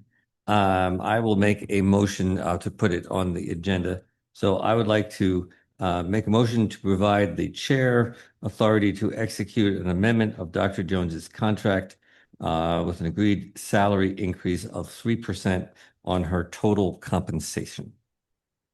I would like to second Sophie.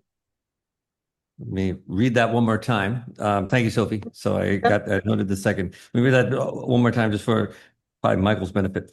Make a motion to provide the chair authority to execute an amendment of Dr. Jones's contract for agreed salary increase of 3% on her total compensation. Sophie has seconded. Any discussion?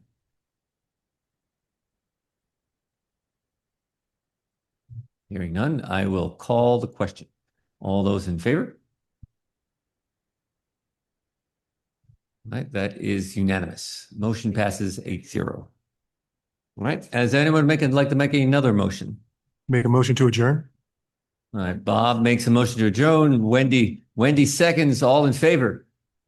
Aye. Two 8-0s in a row. Thank you. Meeting adjourned. Thanks, everyone. Good night.